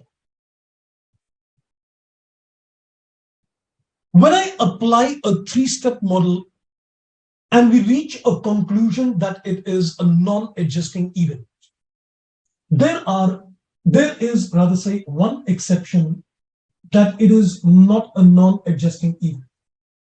There is an exception to the fact. So when you apply a three-step model and you reach a conclusion that yes, it is non-adjusting, the standard says there is one exception, which I think one of my friends just mentioned. And the exception is going concern. The exception is that going concern assumption becomes invalid. The going concern assumption becomes invalid. So if we make the analysis and we reach a conclusion that the going concern assumption has become invalid, even though it is non-adjusting, it is treated as adjusting. Let's take an example. And let's say this is the financial year April 21 and ending on March 22. And let's take a little dotted line. This is 30th September financial statements approval. Now, let's consider the facts of the case. Now, this is the balance sheet date, and this is the date of financial statements being approved by the board of directors. Now, mind the language. This time, the fire is not at my customer's place. The fire is in my factory. Let's say on 10th of April, there is a major fire. Let's say on 10th April, there is a major fire in the company's own premises. In company's own premises. So you've got a major fire in the company's own premises in this case. And as a consequence of the major fire, we realize that we may not be able to continue business. We may not be in a position to continue the business. The fire is being such a major fire that the company made an assessment that due to this major fire, you may not be able to continue the business in future, which means your going concern assumption has become invalid. Now, in this particular case, if I apply my three-step model, let's see what is the answer we're going to get. So what is the event in this particular case? The event in this particular case is the fire. The event in this particular case is supposed to be the fire. If I apply the step number 1, did the event take place between the cut-off dates? I would say yes, the fire took place between the cut-off dates, that is 10th April. So it is between cut-off dates. Then I say, okay, was there a condition which is present on the balance sheet date? No, there was no condition. you are not able to continue the business because a fire occurred, but this condition was not present on the balance sheet date. The fire occurred post balance sheet date. So if I apply the three-step model in this particular case, we can say no condition was present, and I would lead to the conclusion that it is a non-adjusting event in this case. But the standard brings out an exception to this fact. The standard Ind AS 10 says that if your going concern assumption is become invalid, you are going to treat this as adjusting. If you know that you're not being able to carry on the business in the future, then in this particular case, it's an exception. And in this particular case, considering this as an exception, it will be considered as adjusting even in nature. So the question now arises that if you're going to say that it is adjusting even in nature, what is the accounting implications? That's more important. Because if the company is reaching a conclusion that I will not be able to continue the business in the future, then what is the accounting implications in this case? So we can say the accounting implications, if you say that it is adjusting event, is you need to change the basis of accounting.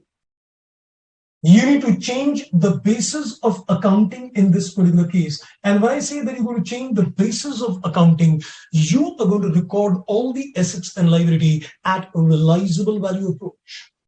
You're going to consider that if the company liquidates today, then what is the value the assets can realize? What are the values we'll have to pay to the liabilities? So you're going to make a balance sheet, you're going to make an income statement on the basis of what we say a realizable value approach. So we will change the basis of accounting and we will apply a realizable value approach. So you're going to tell the examiner that if the going concern assumption has become invalid in this particular case, it is an exception to the non-adjusting events, and the accounting implications is that you're going to change the basis of accounting, and you are also going to make appropriate disclosures. You're also going to make appropriate disclosures as per, would you like to make a guess, as per which Ind AS, which I think you've already covered, and that is Ind AS 1. So we're also going to make appropriate disclosures as per Ind AS 1. So you can say there will be two inputs worth mentioning the examiner. Number one, you need to say that you need to change the basis of accounting. And number two, you need to tell them that, we need to make certain appropriate disclosures as per Ind AS 1 as well. Right? So this is the only exception which is given in the standard when you apply a three-step model and it becomes a non-adjusting event, but still it is considered adjusting. And the reason is obvious. If you cannot continue your business in the foreseeable future, it is illogical that you don't make adjustments to the financial. You don't change the basis of accounting. So they've taken a very logical view that in this case, it should be considered adjusting in nature. Okay, and another small little input for. So one last input on this particular standard to you, and this is regarding a clarification. This is regarding a clarification that is with respect to dividend. There is a clarification with regard to dividend. So small little clarification with regard to dividend, which is common what you've done in accounting standard 4 as well, and that's simple. Let's say this is the financial year, that is 1st April 21 and 31st March 22. We all know one thing very clear, that a company declares a dividend for a current year in the next year. So it always happens like this, that if there is a dividend for this year, if there is a dividend which is for the year 21-22, it's going to be declared and paid next year. It's going to be declared and paid in the next year, that is 22-23. The dividend of a particular year is always declared and paid in the subsequent year. So the question arises that if a company is declaring a dividend in the next year, should it be incorporated as a liability in the balance sheet of the company? And the Ind AS has made it very clear, no. Because the company is not having any kind of present obligation to pay the dividends on that date. So they made a clarification that dividends for this particular year, which is declared and paid in the next year, is only disclosed in notes to accounts. It is only disclosed in the notes to accounts. It cannot be incorporated as a liability in the balance sheet of the company.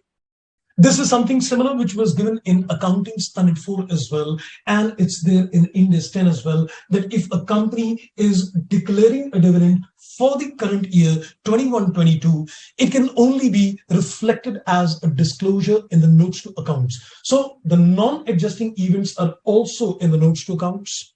The dividend declaration is also in the notes to accounts. Right, friends. So this takes care of our aspect of Ind AS 10 with you.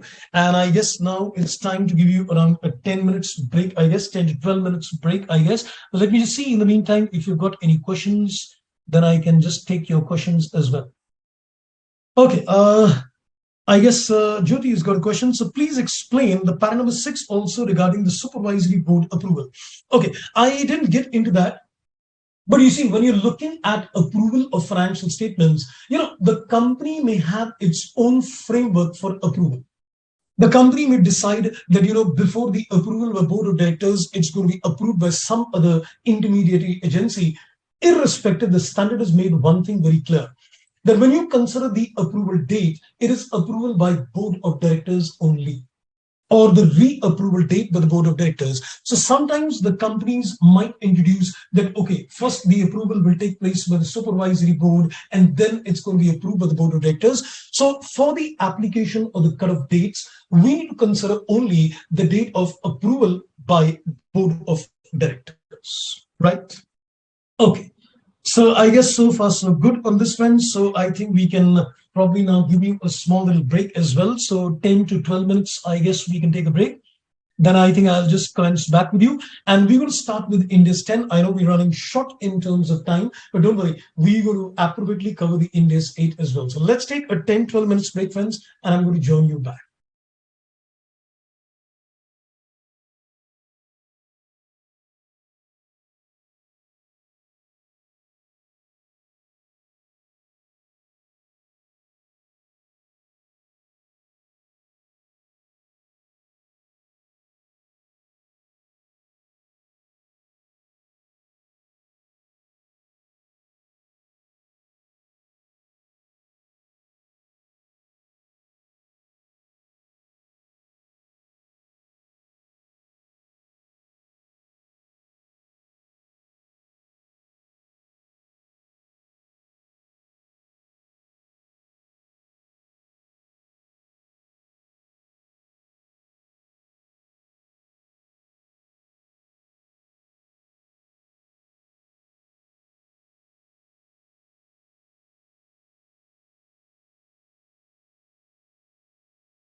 Welcome back, friends. So I guess now we are going to take you to the next standard. Let me just see if there are any questions in the meantime. Okay, I think Lipika tells me, sir, is there a mistake in lecture heading and mentions on the Buddha study portal that Ind AS 8 as events after the reporting period? Yes, I think that's a slight little mistake. The number has been, I think, mentioned by mistake as Ind AS 8. Ind AS 8 is not dealing with events after reporting period. It is Ind AS 10. I think it's got by mistake interchanged, I guess. So I think what we have done is correct. Okay. Right, friends. So I think let's begin the journey. Let's now take you to the next standard, that is Ind AS 8. Now, as usual, as I have discussed with you, I'm going to first of all go and concentrate on the name of the standard with you.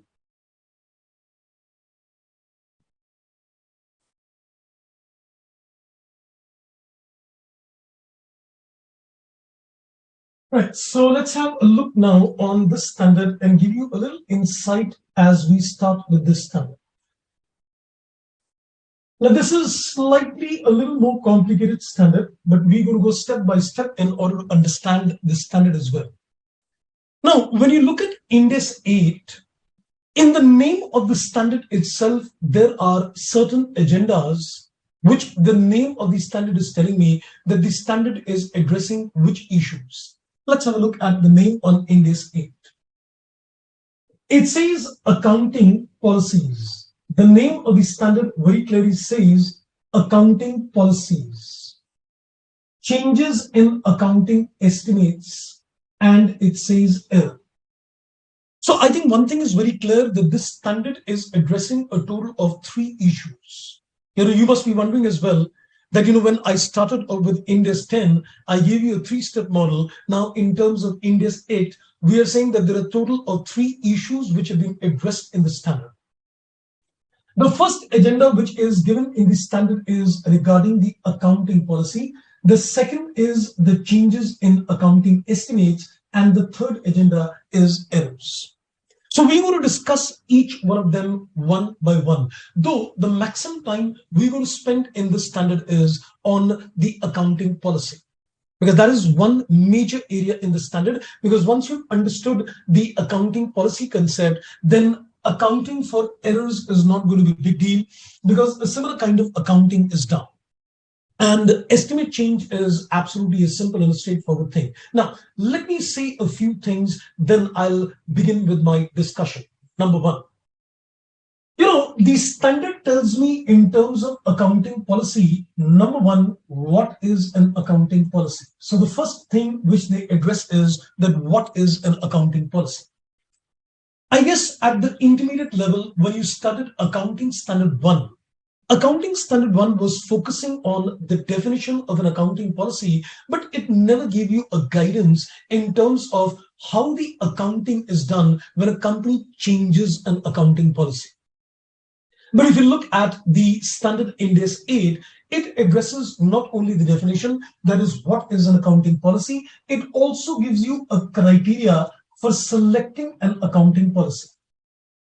So it tells you that what is the criteria which will help you to decide that how an accounting policy is selected. Then it tells you that what are the parameters when a company can change the accounting policy. And then it discusses about the accounting for the change in the policy. So we can say that we've got a total of 4 areas of discussion if I concentrate only on the accounting policy. I've not given you what is an accounting policy so far. I've just given you the inputs that we need to understand what is an accounting policy. 1, what is the criteria for selection and application of accounting policy? That's 2. What are the parameters when a company can change the accounting policy? And if it changes the accounting policy, number 4, what is the accounting treatment given? So these are the 4 agendas which we need to discuss in terms of accounting policy. And let me tell you something in advance, that if a company changes an accounting policy, the accounting is to be done retrospectively. I think somebody made a mention regarding a third balance sheet concept. So here we are going to discuss the third balance sheet concept as well, which I guess in terms of Ind AS 1, you would have already done, which is given in terms of para number 40A of Ind AS 1. The standard makes a mention that which cases do we need to trigger a third balance sheet. So we're going to talk of that later. But if a company changes an accounting policy, it is supposed to be accounted on a retrospective manner. It's a retrospective accounting. We need to account for the change as if the change would have occurred since the very inception. So let's say I applied an accounting policy 5 years back, and if I change the accounting policy today, I need to go in for the accounting of this change as if I would have done this change 5 years back itself. It's called a retrospective accounting. Next, when we look at the accounting estimates, then in this particular case, the change in the estimate is always accounted prospectively. So when you consider that there is a change in the estimations, I'm not explained what is an estimation, but we know that when we make financial statements, there are a couple of areas where we need estimations. Like, for example, you need to make an estimation for bad debts. You need to make an estimation regarding the provision for bad debts. You need to make an estimation when you consider a depreciation of the asset, that which method should I choose? You need to make an estimation regarding the life of the asset, regarding the scrap value of the asset. So whenever a company makes a change in the estimation, it is accounted prospectively. That means we change for the future, not for the past.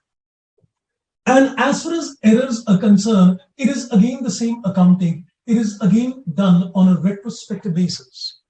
If a company locates an error which occurred in the past and they locate it in the current year, you need to rectify that again with a retrospective effect. So we can say that if I focus in terms of accounting, if a company makes a change in accounting policy, it is retrospective. When a company makes a correction of errors, it is again retrospective. So policy changes, rectification of errors is all retrospective. But when the company makes a change in the estimate, it is a prospective basis. Now, when you look at Ind AS 8, I'm sure it will also remind you of Accounting Standard 5, what you've done at the intermediate level, and you will start coming to another terms. So there was a concept called extraordinary items in Accounting Standard 5, what we have done. So let me tell you point blank at this stage that this concept has been totally done away with in Ind AS. So even if you look at the format of the income statement, there is no place for extraordinary items in the income statement of the company. There is nothing which is called extraordinary item in IFRS or in the Indian accounting standards. Then there was another item which a reference is given in terms of Accounting Standard 5, and that is called exceptional item. Even if you look at the format which is given in Schedule 3, Division 2, the income statement definitely gives you an input on exceptional item. So the concept of exceptional item is still present, but Ind AS 8 doesn't discuss that. It doesn't give you any specific guidance with regard to the exceptional items. So in any case, we are not going to talk of extraordinary because it doesn't even exist. And we're not going to talk in terms of exceptional items because when you did the concept of Accounting Standard 5, you used to talk of 5 things in life. You used to talk of changes in policy accounting, the changes in estimations, the correction of errors, the extraordinary items, and exceptional items. So in this standard, we're not discussing extraordinary, we're not discussing exceptional item. The focus will be only on 3 things. Okay. Now, one thing is that when I start with the concept of accounting policies with you, I just read the definition. And another thing is we try to practically understand the definition. So what do you want me to give you? You want me to give you a little more detailed knowledge on the accounting policy? Because I remember when I did my chartered accountancy, so at that particular point of time, I got a little confused in terms of that what is the real parameters on the basis of which we decide that whether it's an accounting policy or not. So what do you want? You want me to dig deep into the definition? Give you a good insight of identifying that when is it a case of an accounting policy? I'm pretty sure, yes, you want me to give you details on what is an accounting policy. So what we're going to do, we're going to concentrate on accounting policy. Let's go to the Definition, first of all, we'll understand in good detail the concept of accounting policy, what a policy technically implies.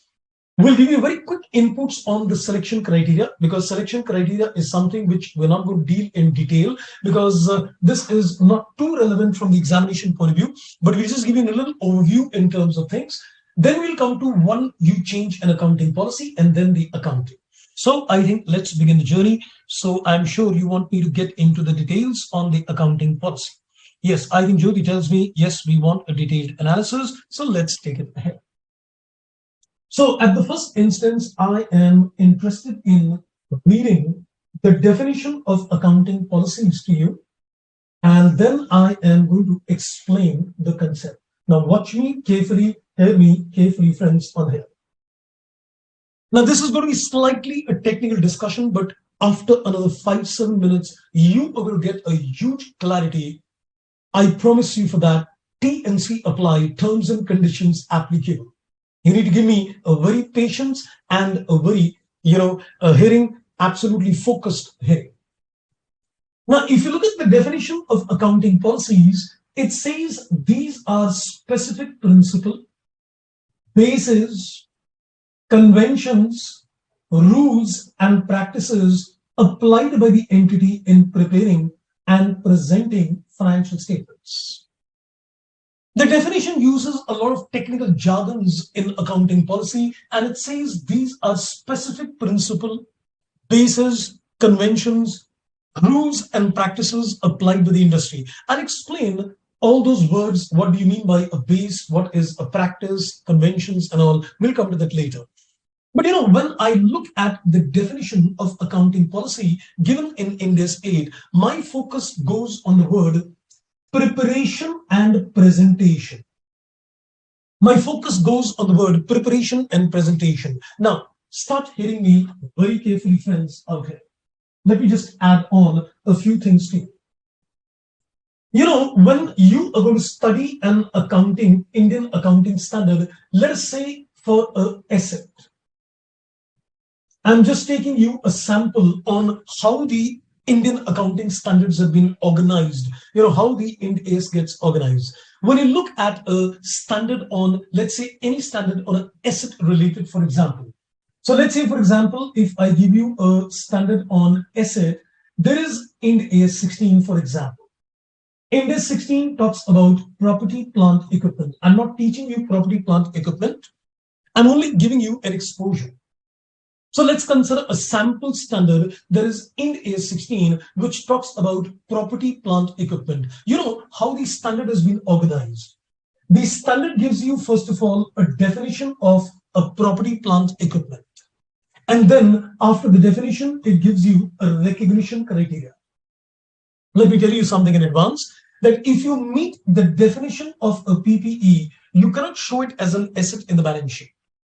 Every asset related standard has got a recognition criteria. It is only when you meet both the definition and the recognition criteria, then you can show it as an asset in the balance sheet. I repeat, if you want to reflect an asset in the balance sheet of the company, you cannot say that just a definition is met.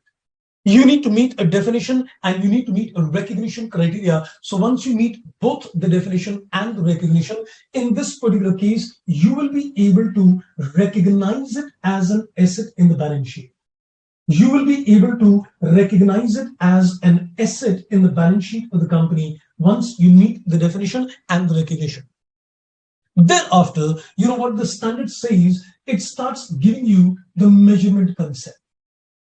It starts giving you what we call the measurement aspects. It starts telling you that when a property, plant, equipment is supposed to be measured in the books of accounts, how are you going to measure it initially in the books of accounts? How are you going to measure it subsequently in the books of accounts? So it gives you a guidance. The standard tells you that this is the value. Like, for example, it says that property, plant, equipment can be initially measured at cost in the books of accounts. And subsequently, you get a choice of either recording it at a cost or it can be taken at a revalued figure. It can be taken at a revalued figure, which is basically a fair value.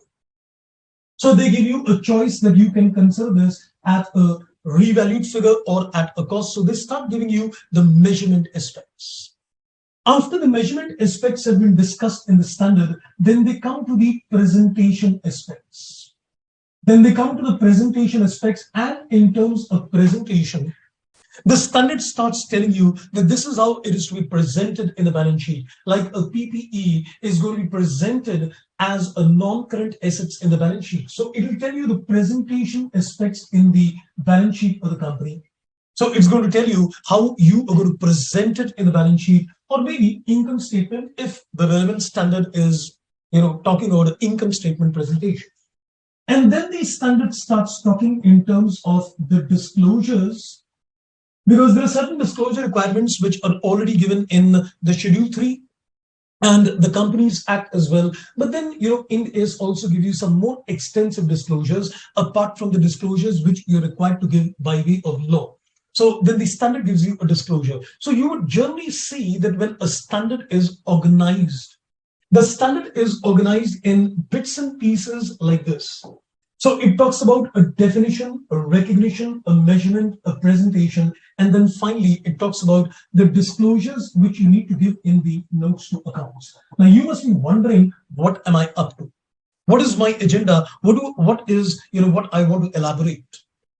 Now I'll tell you, when you look at the definition of accounting policy, it says dash something, what it said. Then it says in the preparation and presentation. What is preparation? Recognition. Measurement is called preparation. So when I say recognition criteria, it's a part of the preparation. When I say measurement, it's a part of the preparation. And presentation, I'm not saying disclosure. So accounting policy is confronted typically in 3 areas. When you look at accounting policy, you confront accounting policies typically in 3 areas: recognition, measurements, and presentation. Now, I'm going to make a statement, but this is not 100% true. I will soon give you clarifications why it is not 100% true, but it works 99%. It works 99%. If a company faces choices, I'll give you examples, don't worry. If a company faces choices on the recognition criteria, if the company faces choices in the measurement criteria, if the company faces choices in the presentations in the balance sheet, it is an accounting policy choice. If the standards tell you that you may or may not recognize it, when the standard tells you that you may or may not recognize it, it's a recognition criteria choice. Either you show it in the balance sheet as an asset or you don't show it in the balance sheet as an asset. It's a recognition choice. It's an accounting policy choice. When the standard gives you a measurement choice, like for example, Ind AS 16 says that you can measure the asset at cost or at a fair value, it's again a measurement choice. It's an accounting policy choice. When the standard gives you a choice in terms of presenting the assets, for example, at a gross or at a net figure, it's a presentation choice. And then it is an accounting policy. So trust me, 99% I can say, if the company faces a choice on the recognition criteria, if the company faces a choice on the measurement criteria, or if the company faces a choice on the presentation criteria, it is supposed to be accounting policy. Now you would say, sir, can you give us examples on each of these areas where you say that there is a recognition choice, there is a measurement choice, and there's supposed to be a presentation choice? Why not? I think let's do one thing. Let's add on a few examples to you to give you a little more clarity on thought. So I'm going to give you examples of area where you get a recognition choice. I'll give you examples where you're going to get a measurement choice. And these will be areas which we can say is an accounting policy choice. And I'll give you examples of area which is a presentation choice. Though I need to very carefully take the examples because your journey on financial reporting has just started. And there are numerous examples which can be given, but I think I need to take examples which relates to a little of your previous knowledge as well, because certain examples are something which you will study later. Let's begin. For example, if I were to consider, let's say for example, Let's say, for example, I would consider a example on lease. There is a standard on lease which is Ind AS 116. There is a standard on lease which is Ind AS 116. I know you have not studied lease, but let me tell you something very interesting now. You know, Ind AS 116 talks about the fact that when you consider a lease from a lessee's point of view, when you consider a lease from the lessee's point of view, so when you consider a lease from a lessee's point of view, the entity which has taken the asset on a lease, they say it is always a finance lease, unlike what you've done in Accounting Standard 19. Accounting Standard 19, we used to say that we need to decide it's operating or a finance lease, but I'm telling you that under Ind AS 116, the standard very clearly says that you need to consider that it is supposed to be a finance lease always. But then they've given certain exceptions. And they say that there are two cases where you can treat the lease as an operating lease. There are two cases when a lease is treated as an operating lease. One is a case where it is a low valued asset. So one is a case when it is a low valued asset. The standard gives you a choice. It's not mandatory, it's a choice. The standard says that if you enter into a lease for a low valued asset, in this particular case, you can consider it to be an operating lease. And the second exception is that if it is supposed to be a short-term lease. I just given you the inputs. To the extent you need to understand the application of Ind AS 8. So Ind AS 116 tells me that if a lessee enters into lease, it's always a finance lease. Now you know one thing, that when you say that it is supposed to be a finance lease, what happens? You are going to show the asset in the balance sheet, right? And you are going to recognize a corresponding liability in the balance sheet. So when you say that it is a finance lease, you show the asset in the balance sheet and you show the liability in the balance sheet. But when you say it is an operating lease, can I say no asset or liability appears in the balance sheet? You only record the rent which you pay. So the moment it is a finance lease, you land up recognizing an asset or liability. But the moment you say it's an operating lease, you don't recognize an asset and liability. So are you getting a recognition choice by virtue of Ind AS 116? That do you want to recognize the asset or liability, or you don't want to recognize an asset and liability? Yes, it is an accounting policy choice. Because the standard is giving you, and trust me, when you go to study Ind AS 116, it is going to call you recognition exceptions. The standard very clearly says recognition exemptions, recognition exceptions. So which means that we are telling the entity that if you're entering into a short-term lease, if you're entering into a low-valued asset lease, you've got a choice. You want to treat it as a finance lease, then recognize the asset and liability. You don't want to show the finance lease, operating lease, don't recognize the asset and liability. You get a choice. You tell the shareholder, you tell the readers of financial statement that my company has taken that particular accounting choice. I'll give you a very simple example of another recognition principle. You know, if you remember way back in the intermediate days, you would have also seen a situation where we say that if a company buys an asset for 5,000 rupees or less, we're going to treat it as a revenue expenditure. The company on the level of materiality is deciding that if you incur an expenditure of 5,000 or less, it's considered to be a revenue expenditure. What are we indirectly saying in that case? We are indirectly saying in this particular case that it's a recognition choice. You want to capitalize the asset and show it as an asset in the balance sheet, or you want to treat it as a revenue expenditure and don't show it as an asset in the balance sheet. It was a recognition choice. That is called an accounting policy when you're confronted with choices. But this does not mean that whenever you face choices, it's an accounting policy. But I can say generally, when you face choices, it is quite indicative that it's an accounting policy. I know what you're thinking. You're thinking of a depreciation method, which I'll clarify very shortly. Next, let's look at an example on the measurement front, which I just gave you.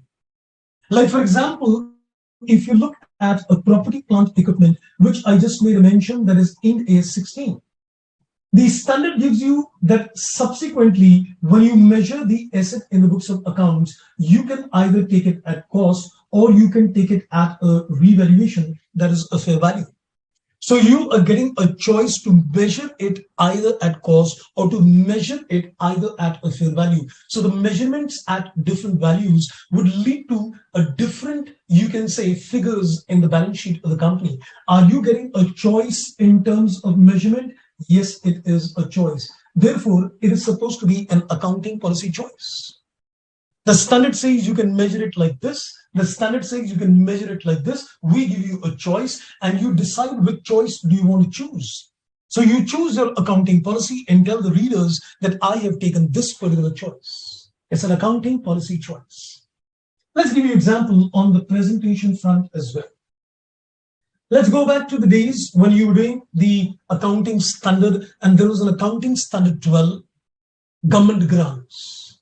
The corresponding Ind AS is Ind AS 20. So there is a standard on government grants, like you've done accounting standard 12. This is Ind AS 20, which talks about government grants. Remember, when there used to be an asset-related grant which was given to you, and there were two alternatives which was allowed in presenting the grant in the financial statements in the balance sheet. Remember that when you were getting a grant related to assets, there were two alternative presentations allowed in terms of the accounting standard. The same presentations are given in terms of Ind AS 20 as well. It says the first alternative is that you reflect the asset in the balance sheet at a gross value. Don't reduce the asset by the government grant. Rather, you show the government grant as a liability, show it as a deferred income. Show the amount of government grant as a deferred income separately as a liability. So this is that you present the asset at gross and you present the grant separately as a liability. The alternative approach is that when you reflect the asset, when you present the asset in the balance sheet, you are going to take the gross value of the asset minus the government grant, and you're going to represent the asset at a net value. So is the Ind AS 20, just like accounting standard 12, giving you a choice of presentation? Yes. The standard is giving me a choice of presentation in this case. So when you're getting a choice of presentation, what is it? It is an accounting policy choice. You would also recall another example that when you prepare in Ind AS 1 the financial statements and you show the OCI, other comprehensive income, the standard gives you a choice. The standard says that you can either present that item gross and show the tax impact separately, or the standard says you can show the item net of tax directly. You can show the items in the other comprehensive income either gross with the tax figures separately disclosed, or we can show it net. What is it? It's a presentation choice in the income statement. So trust me, when you look at an accounting policy means facing choices generally in three areas. One is preparation, recognition, measurement, and one is presentation. So when a company faces choices with recognition, when a company faces choices with measurements, when a company faces choices with presentations, it is supposed to be an accounting policy. I hope I am pretty much clear on the agenda. Let's get your input, friends, at this page. I guess I'm pretty much clear on the concept. Are you pretty clear? I guess I must have given you something which, must have been something very new to you. I guess you might not have ever thought in terms of accounting policy from the recognition, from the measurement and the presentation aspects. Is that something new? And I guess enlightens us to the concept of an accounting policy. You face a choice and it's called an accounting policy in the area of recognition, in the area of measurements, in the area of presentations. Great. Okay, so clear, wonderful indeed. Okay, let's take it further. Okay, I didn't get much inputs on that. I thought I must be getting some good inputs on that. Yes, it broadens the thought processes on that. Okay, so I think let's take it further. So I am now going to take it further. And let me just come back to the definition of accounting policy once again with you, because I'm yet to explain the definition. So let me just explain the definition bit once again. I'm just going to give you a little more insight on the definition because I'm not explaining those technical jargons so far. So let me just add on a few things further. Now, if you look at the accounting policies, it says they are specific principle. When I say specific principle, like for example, Ind AS 2 says that inventory is taken at cost or NRV, whichever is less. This is a specific principle. It's not a choice. Did I tell you earlier that it doesn't mean that every time we face a choice, it's an accounting policy. The measurement of inventory has to be at cost or NRV, whichever is less. There's no choice. It is a specific principle. When I say basis, the word basis means the measurement base. The word basis means that I'm looking at the measurement base. Are you going to measure it at cost? Are you going to measure it at a fair value? So the base. So when you are having a specific principle, where you get a choice on the measurement base, and then it says conventions. Conventions are those concepts and conventions which you follow in making the financial statements. Then it says rules. Well, our Ind AS is largely principle based, but there are certain rules as well. So we can say that there are rules as well. Like for example, if you look at Ind AS 115, there is a 5-step model which is given in Ind AS 115. It's a rule. You have to apply that steps. They've given us a 5-step model and it's a rule-based steps. You need to apply step 1 first. You need to apply step number 2. So you might be facing certain choices in those steps. When I say practices, practices here would mean industry practices. Sometimes there is no guidance which is given in the standard. The standard does not give you a complete guidance in terms of things. So I have to draw my references to industry practices. I need to decide the accounting on the basis of industry practices, and there might be numerous industry practices prevalent. For one particular kind of transaction, there might be numerous accounting choices available. So the industry practices, when you face choices, and it is applied in the preparation and the presentation of financial statements. So the ambit of accounting policy is including everything. You are basically facing a choice, but we also said a specific principle can also be an accounting policy, like inventory valuation is not a matter of choice. It's a matter of a principle to be applied. So in this particular case, it becomes an accounting policy. Okay, so I guess we've largely understood that what is an accounting policy. Now let's go to the next area of discussion, and that is that when a company selects an accounting policy, it applies an accounting policy in the financial statements. What is the criteria to be applied in this particular case? Now, let's make it very clear. I'm just going to give you quick notes on that because this is not much of too much importance from the examination perspective. That is on the selection criteria, but I'll just quickly give you the inputs on the selection criteria. Now, when you consider an accounting policy, let's say there is a particular transaction. If there is a particular transaction, I am faced with the question that I want to value the inventory. I want to value the inventory. Then in this particular case, I'll say, okay, is there any standard which deals with the issue? Yes, there is Ind AS 2. If you want to value the inventory, you need to apply the principles given in Ind AS 2. So am I going to select an accounting policy based on Ind AS 8? No, I don't need to apply Ind AS 8. When there is a specific guidance given in a specific standard, Ind AS 8 doesn't have a role to play. If you want to value the inventory, then you apply Ind AS 2. You don't need to create an accounting policy as per Ind AS 8 because the Ind AS 2 is already addressing that issue. Like for example, if you're wanting to value, let's say a property, plant, equipment, then I would say, okay, let's go to Ind AS 16. I don't need to draw inputs from Ind AS 8. It is only when a standard is silent, there is a particular transaction or event which takes place and there is no standard which addresses the issue. So you can say if no standard addresses the issue. If no standard addresses the issue specifically, so whatever we are facing, whatever accounting issue we are facing, if there is no standard which addresses that particular issue, then in that particular case, I will come to Ind AS 8 and I will develop my own accounting policy. So the role of developing an accounting policy comes when the company sees that there is no Indian accounting standard which addresses the accounting of that particular transaction.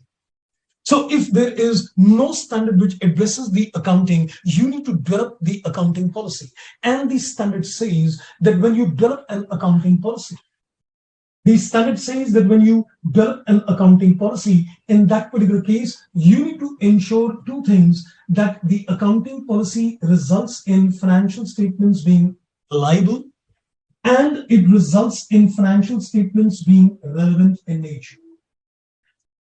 So basically, they've given two input factors that if you develop an accounting policy, develop the accounting policy in such a way that the financial statements are reliable. The reader can rely upon what you've done, and they are relevant. So whatever information you is giving is absolutely relevant in nature. So you need to meet the relevant and reliable criteria. For this, what they've done, that when you develop an accounting policy, they've given us sources.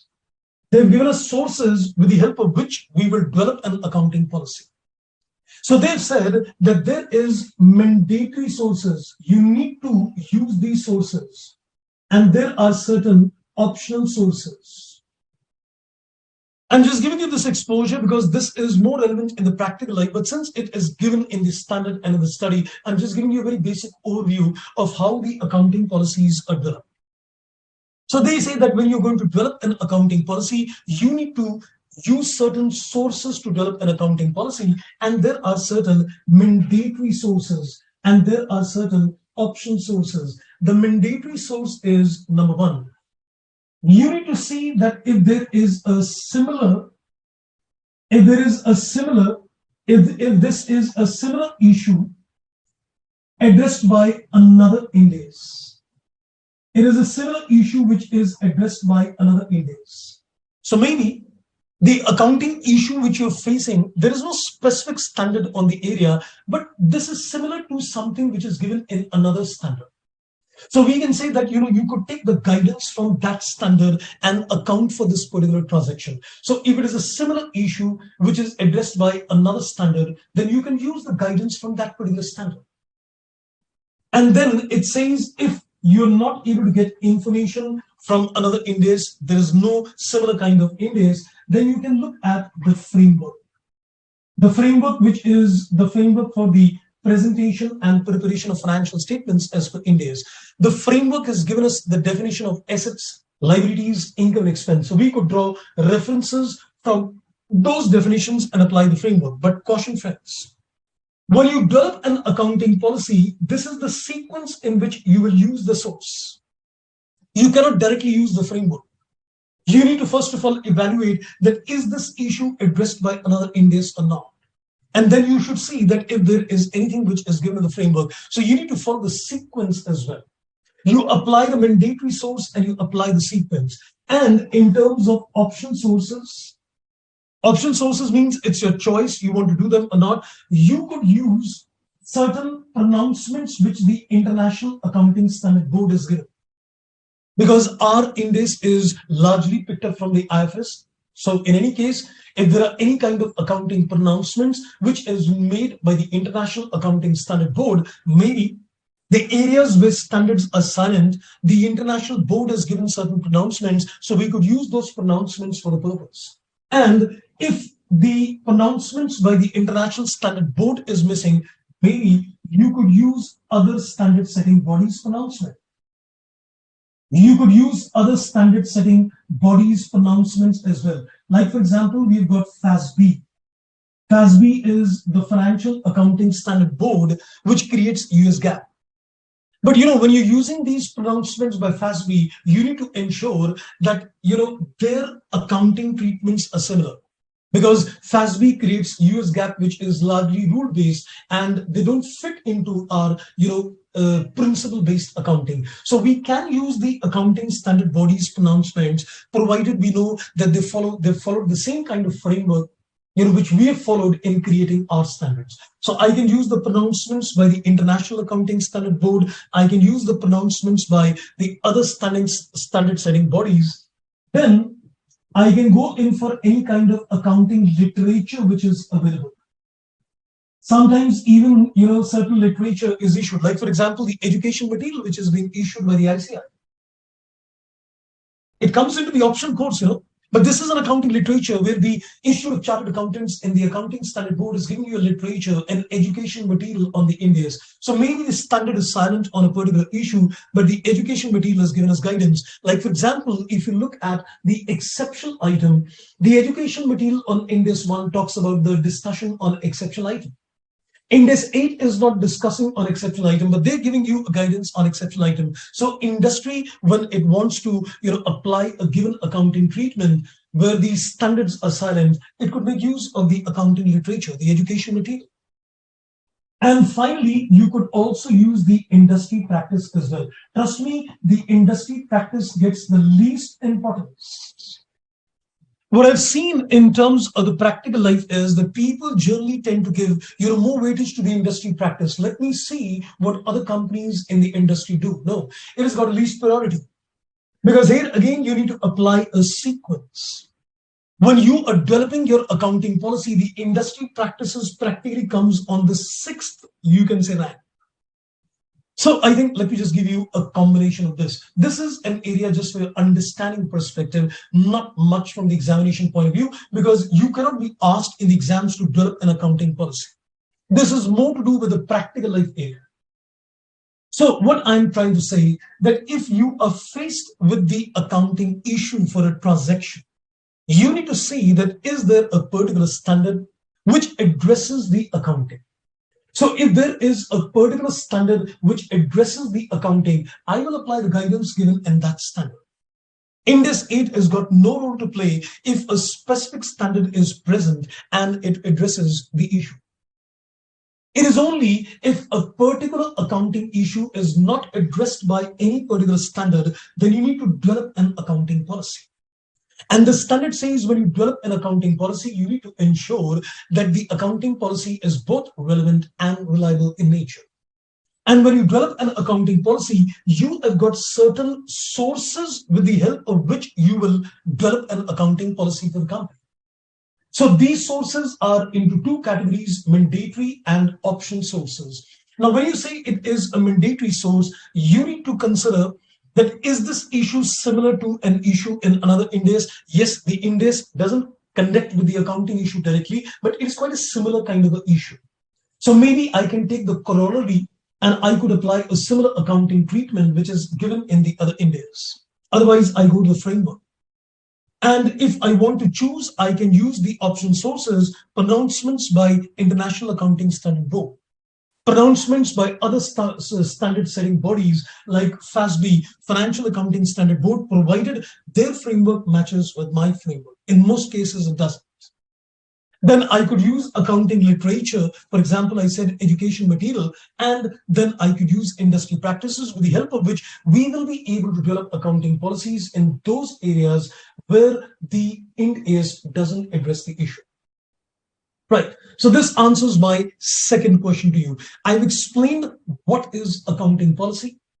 I've explained the criteria of developing an accounting policy if the Ind AS is silent on the agenda. Now, the most crucial part of our discussion. And for this purpose, I need to take you to a relevant portion out here. And this is on the change in accounting policy.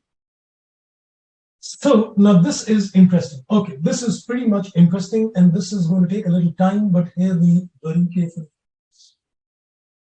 I know this is a bit of a theoretical discussion now. I can understand because, when you were in intermediate, you were quite used to doing accounting, making journal entries, preparing ledgers. Now you're going to see in financial reporting that, since the subject is financial reporting, it's not just about doing accounting. When you use the word financial reporting, reporting is basically not only making the financial statements, but also presenting them as well. So you're going to see a lot of inputs coming in as a theoretical discussion, which is a practical oriented theoretical discussion as well. Your perception on the traditional accounting is going to undergo a change. You're going to see a lot of new things in accounting. Okay, let's begin. Let me see if there are any questions coming in between as well. Then I'll go to this. Okay, I think Panu has got a question. Could you give more describe about a recognition of lease? Okay. And I think Jyoti said, sir, is there a conflict? Is there a conflict in Ind AS and any other law? Yes, there are conflicts in areas, where the law contradicts with the Ind AS. Yes, it is. And in those particular cases, the clarification given by the institute also based on the rules of the Indian accounting standard rule is that the Ind AS prevails where there is a conflict in terms of law and the Indian accounting standard. Okay, I think, Panu, you've got a question. Could you describe about the recognition of lease? Okay. And I'll just give you more insight on a recognition criteria on the lease front. You see, first of all, let's appreciate what is a recognition criteria. Recognition criteria means that you will be able to show it as an asset in the balance sheet if you meet the criteria, or you will not be showing the asset if you don't meet the criteria. So when I say recognition, it means if you meet this criteria, you can show it as an asset. If you don't meet this criteria, you cannot show it as an asset. That means the asset will or will not appear in the balance sheet of the company. Now, if you look at the Ind AS 116, it says that if a company enters into an asset, a lease for an asset, which is, let's say, a low valued asset. So the standard tells you that you've got a choice. You want to recognize the asset and liability in the balance sheet? You can. You don't want to recognize the asset or liability in the balance sheet? You can. You can take any of the two choices. The standard tells you you can take any of the two choices. You can either show it as a finance lease, then the asset liability appears in the balance sheet, or you can say, no, I'm treating it as an operating lease, then the asset liability does not appear in the balance sheet. So if it is a finance lease, you recognize the asset and liability. If you say, no, it's an operating lease, you don't recognize the asset and liability. So you get a recognition choice. Showing it as an asset liability, not showing it as an asset liability. Right? More nitty-gritties you'll understand when you come to the lease standard specifically. But I hope you've got your answer so far. I guess that clarifies the issue, right? Okay, so let's take it further. Now, friends, something very crucial. I think my next area of discussions in the next 15-20 minutes is going to be a little pretty heavy. I'm not going to complete this standard today. We're going to carry forward a bit of this standard tomorrow as well, because we've got Ind AS 7 tomorrow. And I think I'm pretty sure that I can steal a little time out of Ind AS 7, because Ind AS 7 is quite familiar to what you've done in Accounting Standard 3. So no worries, because the time is a little short. Doing two standards in almost like 3 hours gets a pretty bit heavy. So don't worry, I'm not going to rush on things with you. So a little portion is going to be carried forward since I'm going to join you tomorrow as well. So we'll finish a certain portion tomorrow, and then we'll also cover up the Ind AS 7 tomorrow as well. But we're going to finish Ind AS 7 tomorrow itself. No worries on that. Okay. Now, I am doing my third area of discussion with you. I've done the concept of what is an accounting policy. I've done the discussion with reference to the criteria for developing an accounting policy. Now we are coming to the concept of change in accounting policy. Now, watch me carefully. I'm just going to read a few things, then I'm going to make some situations to you. Well, the standard very clearly makes a mention that consistency is the rule of the game. If a company chooses an accounting policy, ordinarily you cannot change the accounting policy. I'm talking about a change in accounting policy, but I'm giving you a thumb rule that if a company chooses an accounting policy, consistency is the name of the game. You cannot change the accounting policy ordinarily, but you can change, and there are two cases when a change in accounting policy can be done. Now, please hear me carefully. Don't worry, I'll give you the notes very shortly after my discussion gets over. It says an entity shall change an accounting policy only if the change is required by an Ind AS. This is called mandatory. This is called mandatory change. If there is a Ind AS which says you got to make this change, it is a mandatory change. Then you have to change the policy. Then he says it results in the financial statements providing reliable and more relevant information. This is what we technically call a voluntary change. This is what we call a voluntary change. So basically, I can say the change in policy can be mandatory, or the change in policy can be voluntary. If it is mandatory, the index says there is a new index which comes and it says you have to do this. You got to abide by it. So you got to change the accounting treatment. Let's say, for example, earlier we were having an operating lease. Index 116 came and it says, no, you cannot be operating lease any longer. So you now need to change the policy of showing the asset in the balance sheet. So if it is required by Ind AS, it's a mandatory change. Or the company may choose on its own, which is a voluntary change, because I feel my financial statements are going to be more relevant and reliable in presentation, then I make a voluntary change. I'll take an example. Let's say, for example, a company is valuing its inventory and it is following a first in, first out method as a cost formula. And now it feels that it should switch over to a weighted average cost formula because it feels that the presentation is going to be more relevant and reliable in nature. Can I call it as a voluntary change? Yes. Like, for example, if I say that my company is considering the PPE at a cost model, but the entire industry at large is using a fair value model to make my financial statements more comparable to the industry, I go for a fair value model. Does it become a voluntary change of making the financial statements more relevant and reliable? Yes, it is. I'm saying if generally you switch over to the industry practices, you also want to follow what the industry does because you've got a policy, you've got a different measurement base. You were taking your PPE at cost. The other people, the other companies in the industry were taking a revaluation model. So it makes sense that you should also change the policy on a voluntary basis so that your financial statements become more comparable in nature. It's a voluntary change. So, but a voluntary change has to be supported by the fact that you're able to prove that your change, which you're making voluntary, will make the financial statements more relevant and reliable. So in the notes to accounts, you are going to elaborate that this change is something which is relevant and reliable. Okay, now further, so we've understood that there are two kinds of changes, a mandatory and a voluntary change. So what I said in this particular case, that ordinarily you cannot change the policy, but a change can be done if it is mandatory. A change can be done if it is supposed to be voluntary, resulting in more relevant, reliable information. Now see something very interesting. It says the following are not changes in accounting policy. We are given the following are not changes in accounting policy, and we are given two exceptions. Let me just read that exception. It says the application of an accounting policy for transactions events that differ in substance. I'll take an example later. But it says if there is an application of an accounting policy which differs in substance compared to what you were doing previously, it's not considered as a change. The application of a new accounting policy, when you say change, the change means that there is something existing and you make something new. If it is already new, there was no policy earlier, it's not a change. So when you go in for application of new policy for transactions which did not occur previously, if you are creating a new policy because those transactions never occurred earlier, now it's occurred for the first time. It's a creation of a new policy, it's not a change. And see something interesting. The initial application to revalue the assets in accordance with Ind AS 16 or 30 is a change in policy which is dealt in accordance with Ind AS 16. I think I just need to explain this because this language is slightly technical. Now, let me take a few examples.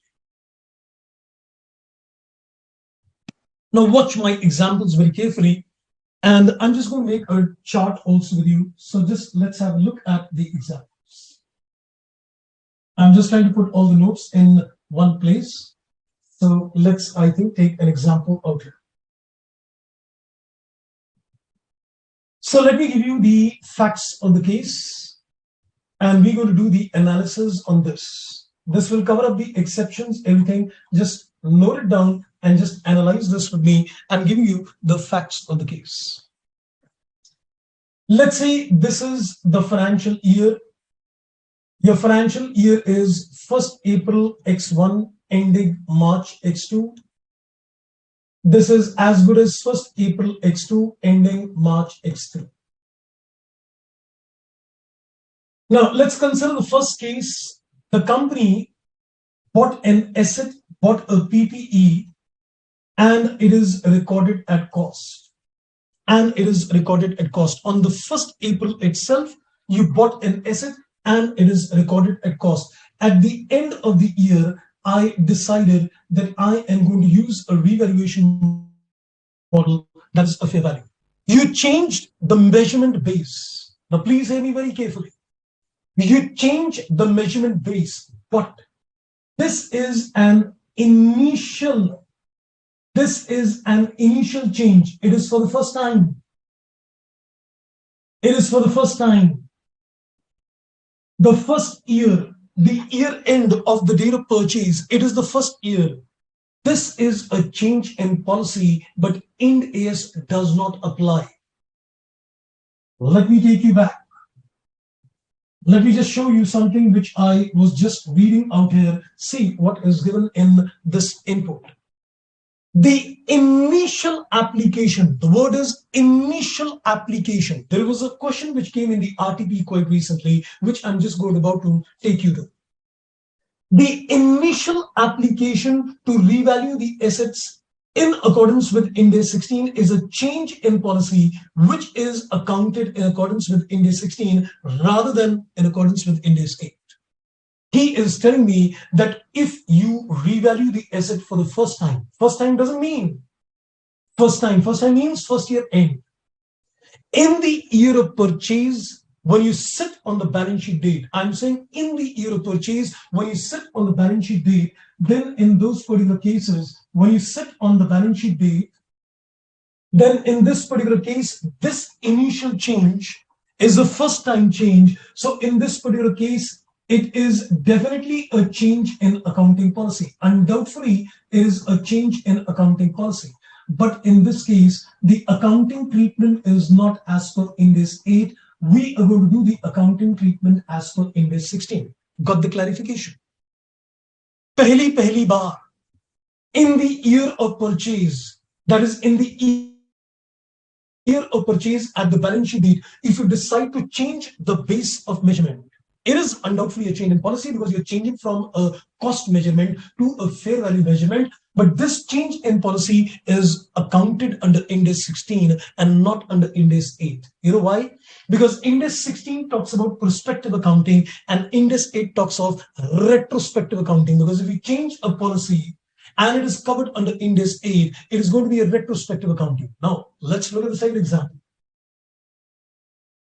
Let's take the same example. Let's take the same time scale where we're considering the same dates itself. You made a purchase of a property, plant, equipment on 1st April and it was purchased at cost. Then let's say at the end of the year, you decided to take the fair value at the end of first year. Then let's say you again decided to come back to cost. Now I am looking at this change, not the first change. I'm looking at the second change. First balance sheet date, you made a change in fair value. That's not covered under Ind AS 8. Now this is not the second year. This is the third year end. You made a change. This is subsequent change. This is a subsequent change. Is this a change in accounting policy? Yes. It is a change in accounting policy in this particular case. Would I apply Ind AS 8? Yes. Moral of the story: if you change the measurement base in the year of purchase, it is a change in policy, yes, but accounted under Ind AS 16. If you change the measurement base subsequently, not in the year of purchase, is it a change in accounting policy? Yes, but Ind AS 8 applies. Yes. Do you see the contrast? That if it is pehli baar, if it is for the first time, that is in the year of purchase, it is a change, agreed, but not in this case. If you change it later on, it is a change, but then that change is supposed to be accounted using Ind AS 8 itself. Watch now further. Let's take a third example. Let's take a third example now. Same time scale I'm taking, that I've got the first, second, and third year. Now watch this carefully in this case. Let's say you bought a PPE. Let's say you bought a PPE and it was taken at cost. Then on the balance sheet date, you took it at a fair value. Sorry, this was first year end, I believe. This was second year end. You took it at a fair value. Now, let's say subsequently, you decided that this is an investment property. Investment property means that now you're going to get covered under Ind AS 40. Property, plant, equipment is covered under Ind AS 16, but investment property is covered under Ind AS 40. So the moment you are under investment property, you get covered under Ind AS 40. Ind AS 40 says you have to use a cost model only. Ind AS 40 does not allow the property to be valued at a fair value. Ind AS 16 allows you a choice, but Ind AS 40 says you have to take at a cost itself. So we have to change from a cost to a fair value. You need to change from a cost to a fair value. The measurement base is changing. This is not a change in accounting policy. This is not a change in accounting policy. So, but why is it not a change in accounting policy? So first of all, in this case, Ind AS 8 is not going to apply. So why is it not a change in accounting policy? Because there is a difference in substance. This is an exception because this differs in substance. Earlier, the property was supposed to be meant to be used in the production. Now it is meant for rental, because if you take a property under Ind AS 14, it is a case which is meant for rental purposes. So if it is meant for rental purposes, the substance of the transaction is undergone a change. A property which was covered in one standard, because the objective was production, it gets covered in another standard where the objective is to earn a rental. Then you need to change a measurement base. It is not a change. Moral of the story: if you're within a same standard, if you look at the two examples, in the first and the second example, you are within Ind AS 16. If you're within a particular standard, you'll have to say that yes, it will always be a change in policy. You make a change for the first time or you make a change for the second time, it is a change in policy. The only difference is that if you make it for the first time, you cannot do a retrospective accounting. So Ind AS 8 doesn't apply. So in the year of purchase, if you choose a measurement base, it is not a case of Ind AS 8. It is a change in policy, agreed, but we don't account any retrospective accounting. But if you do it subsequently, it is a change covered under Ind AS 8. But if you switch over from one standard to another standard, there is a change in substance. The objective, which was earlier to use it for production, now the objective is to use it for rental. There is a complete change in the substance of the transaction. Therefore, it is not a change in policy. I hope I am pretty much clear, friends, at this stage. Let me see if you have any questions coming at this stage. Right, I guess I'm pretty much clear at this particular stage. Okay, so far so good, I guess. Okay, clear indeed. Now, let's talk further. Now, there is one or two more cases which I need to discuss because I've not discussed all the exceptions. But I'll just quickly give you one or two exceptions further. Let's give you quickly one or two exceptions further in this case. Now, let's say earlier, we had certain byproducts, but the amount earlier was immaterial. It was immaterial, and now what has happened, that we've got byproducts and they've certainly become material. Certainly, they become material in nature. So when they were immaterial earlier, I never had an accounting policy. But now they become material in nature, so I have to introduce an accounting policy. Is it a change in policy? No. It's a new policy. Because in this case, when it was immaterial earlier, I did not create a policy. Now it is material in nature. So I am basically creating a new policy in this case. You cannot say that it is a change in policy. It's not a change in policy. It's an introduction of a new policy. The standard in the second exception tells you that there might have been certain transactions which were immaterial earlier, now material. Don't consider that to be a change in policy. Let's say, for example, under the existing situation, this was fourth example. Let's take a fifth example. Let's say earlier, the company was only, let's say, trading in software. It was only trading in software earlier. Now what is done, it is added and it has started making customized software as well. It has started making a customized software for the customer as well. Earlier, I was only trading in software. I used to buy it from a supplier, sell it to a customer. Now I've added a new line. I am making a customized software for my customers as well. I need a new revenue recognition policy for this customized software. If I need a new policy for this customized software, then in this particular case, it's not a change. It's a new policy. It's again not a change. So when a company would introduce a new policy, or the company is introducing a policy because the transactions were immaterial earlier, it's not considered a change. The standard has made it very clear that if it differs in substance, it's not a change. If you're introducing a new policy, it's not a change. If you're introducing a policy because transactions was happening, but it was immaterial earlier, now it is material, it's again considered as good as a new policy. So when you create new policies, not a change. When they differ in certain substance, not a change. Otherwise, it is a change in accounting policy. So this is my third area of discussion with you, which concentrates on the aspect of the change in accounting policy. So I've covered the definition, what is an accounting policy? I've covered the selection criteria, how do you develop an accounting policy, and I've covered that you cannot change an accounting policy, but it can be changed, mandatory or voluntary, and I've given you the clarifications that what is considered to be a change and what is not considered to be a change.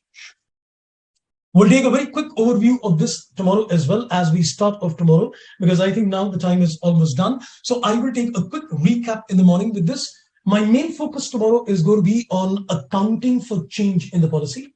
So I'm going to focus on that if you account for a change in policy, how does the accounting happen?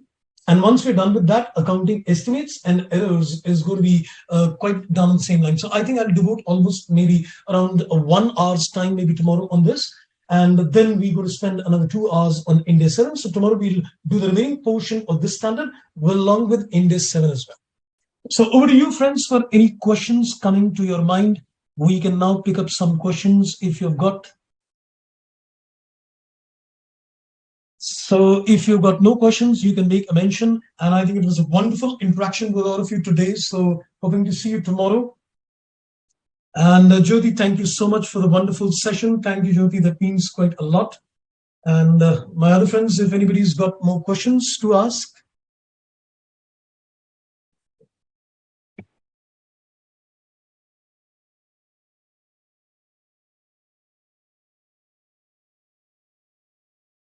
Okay, maybe it takes a little, I think, few seconds, before we get some input. So if you've got no questions, you can just send me a message on no questions and all. And I think, okay, Nidhi tells me, thank you, sir. It was an amazing session. Learned a lot. Thank you, Nidhi. Thank you so much indeed.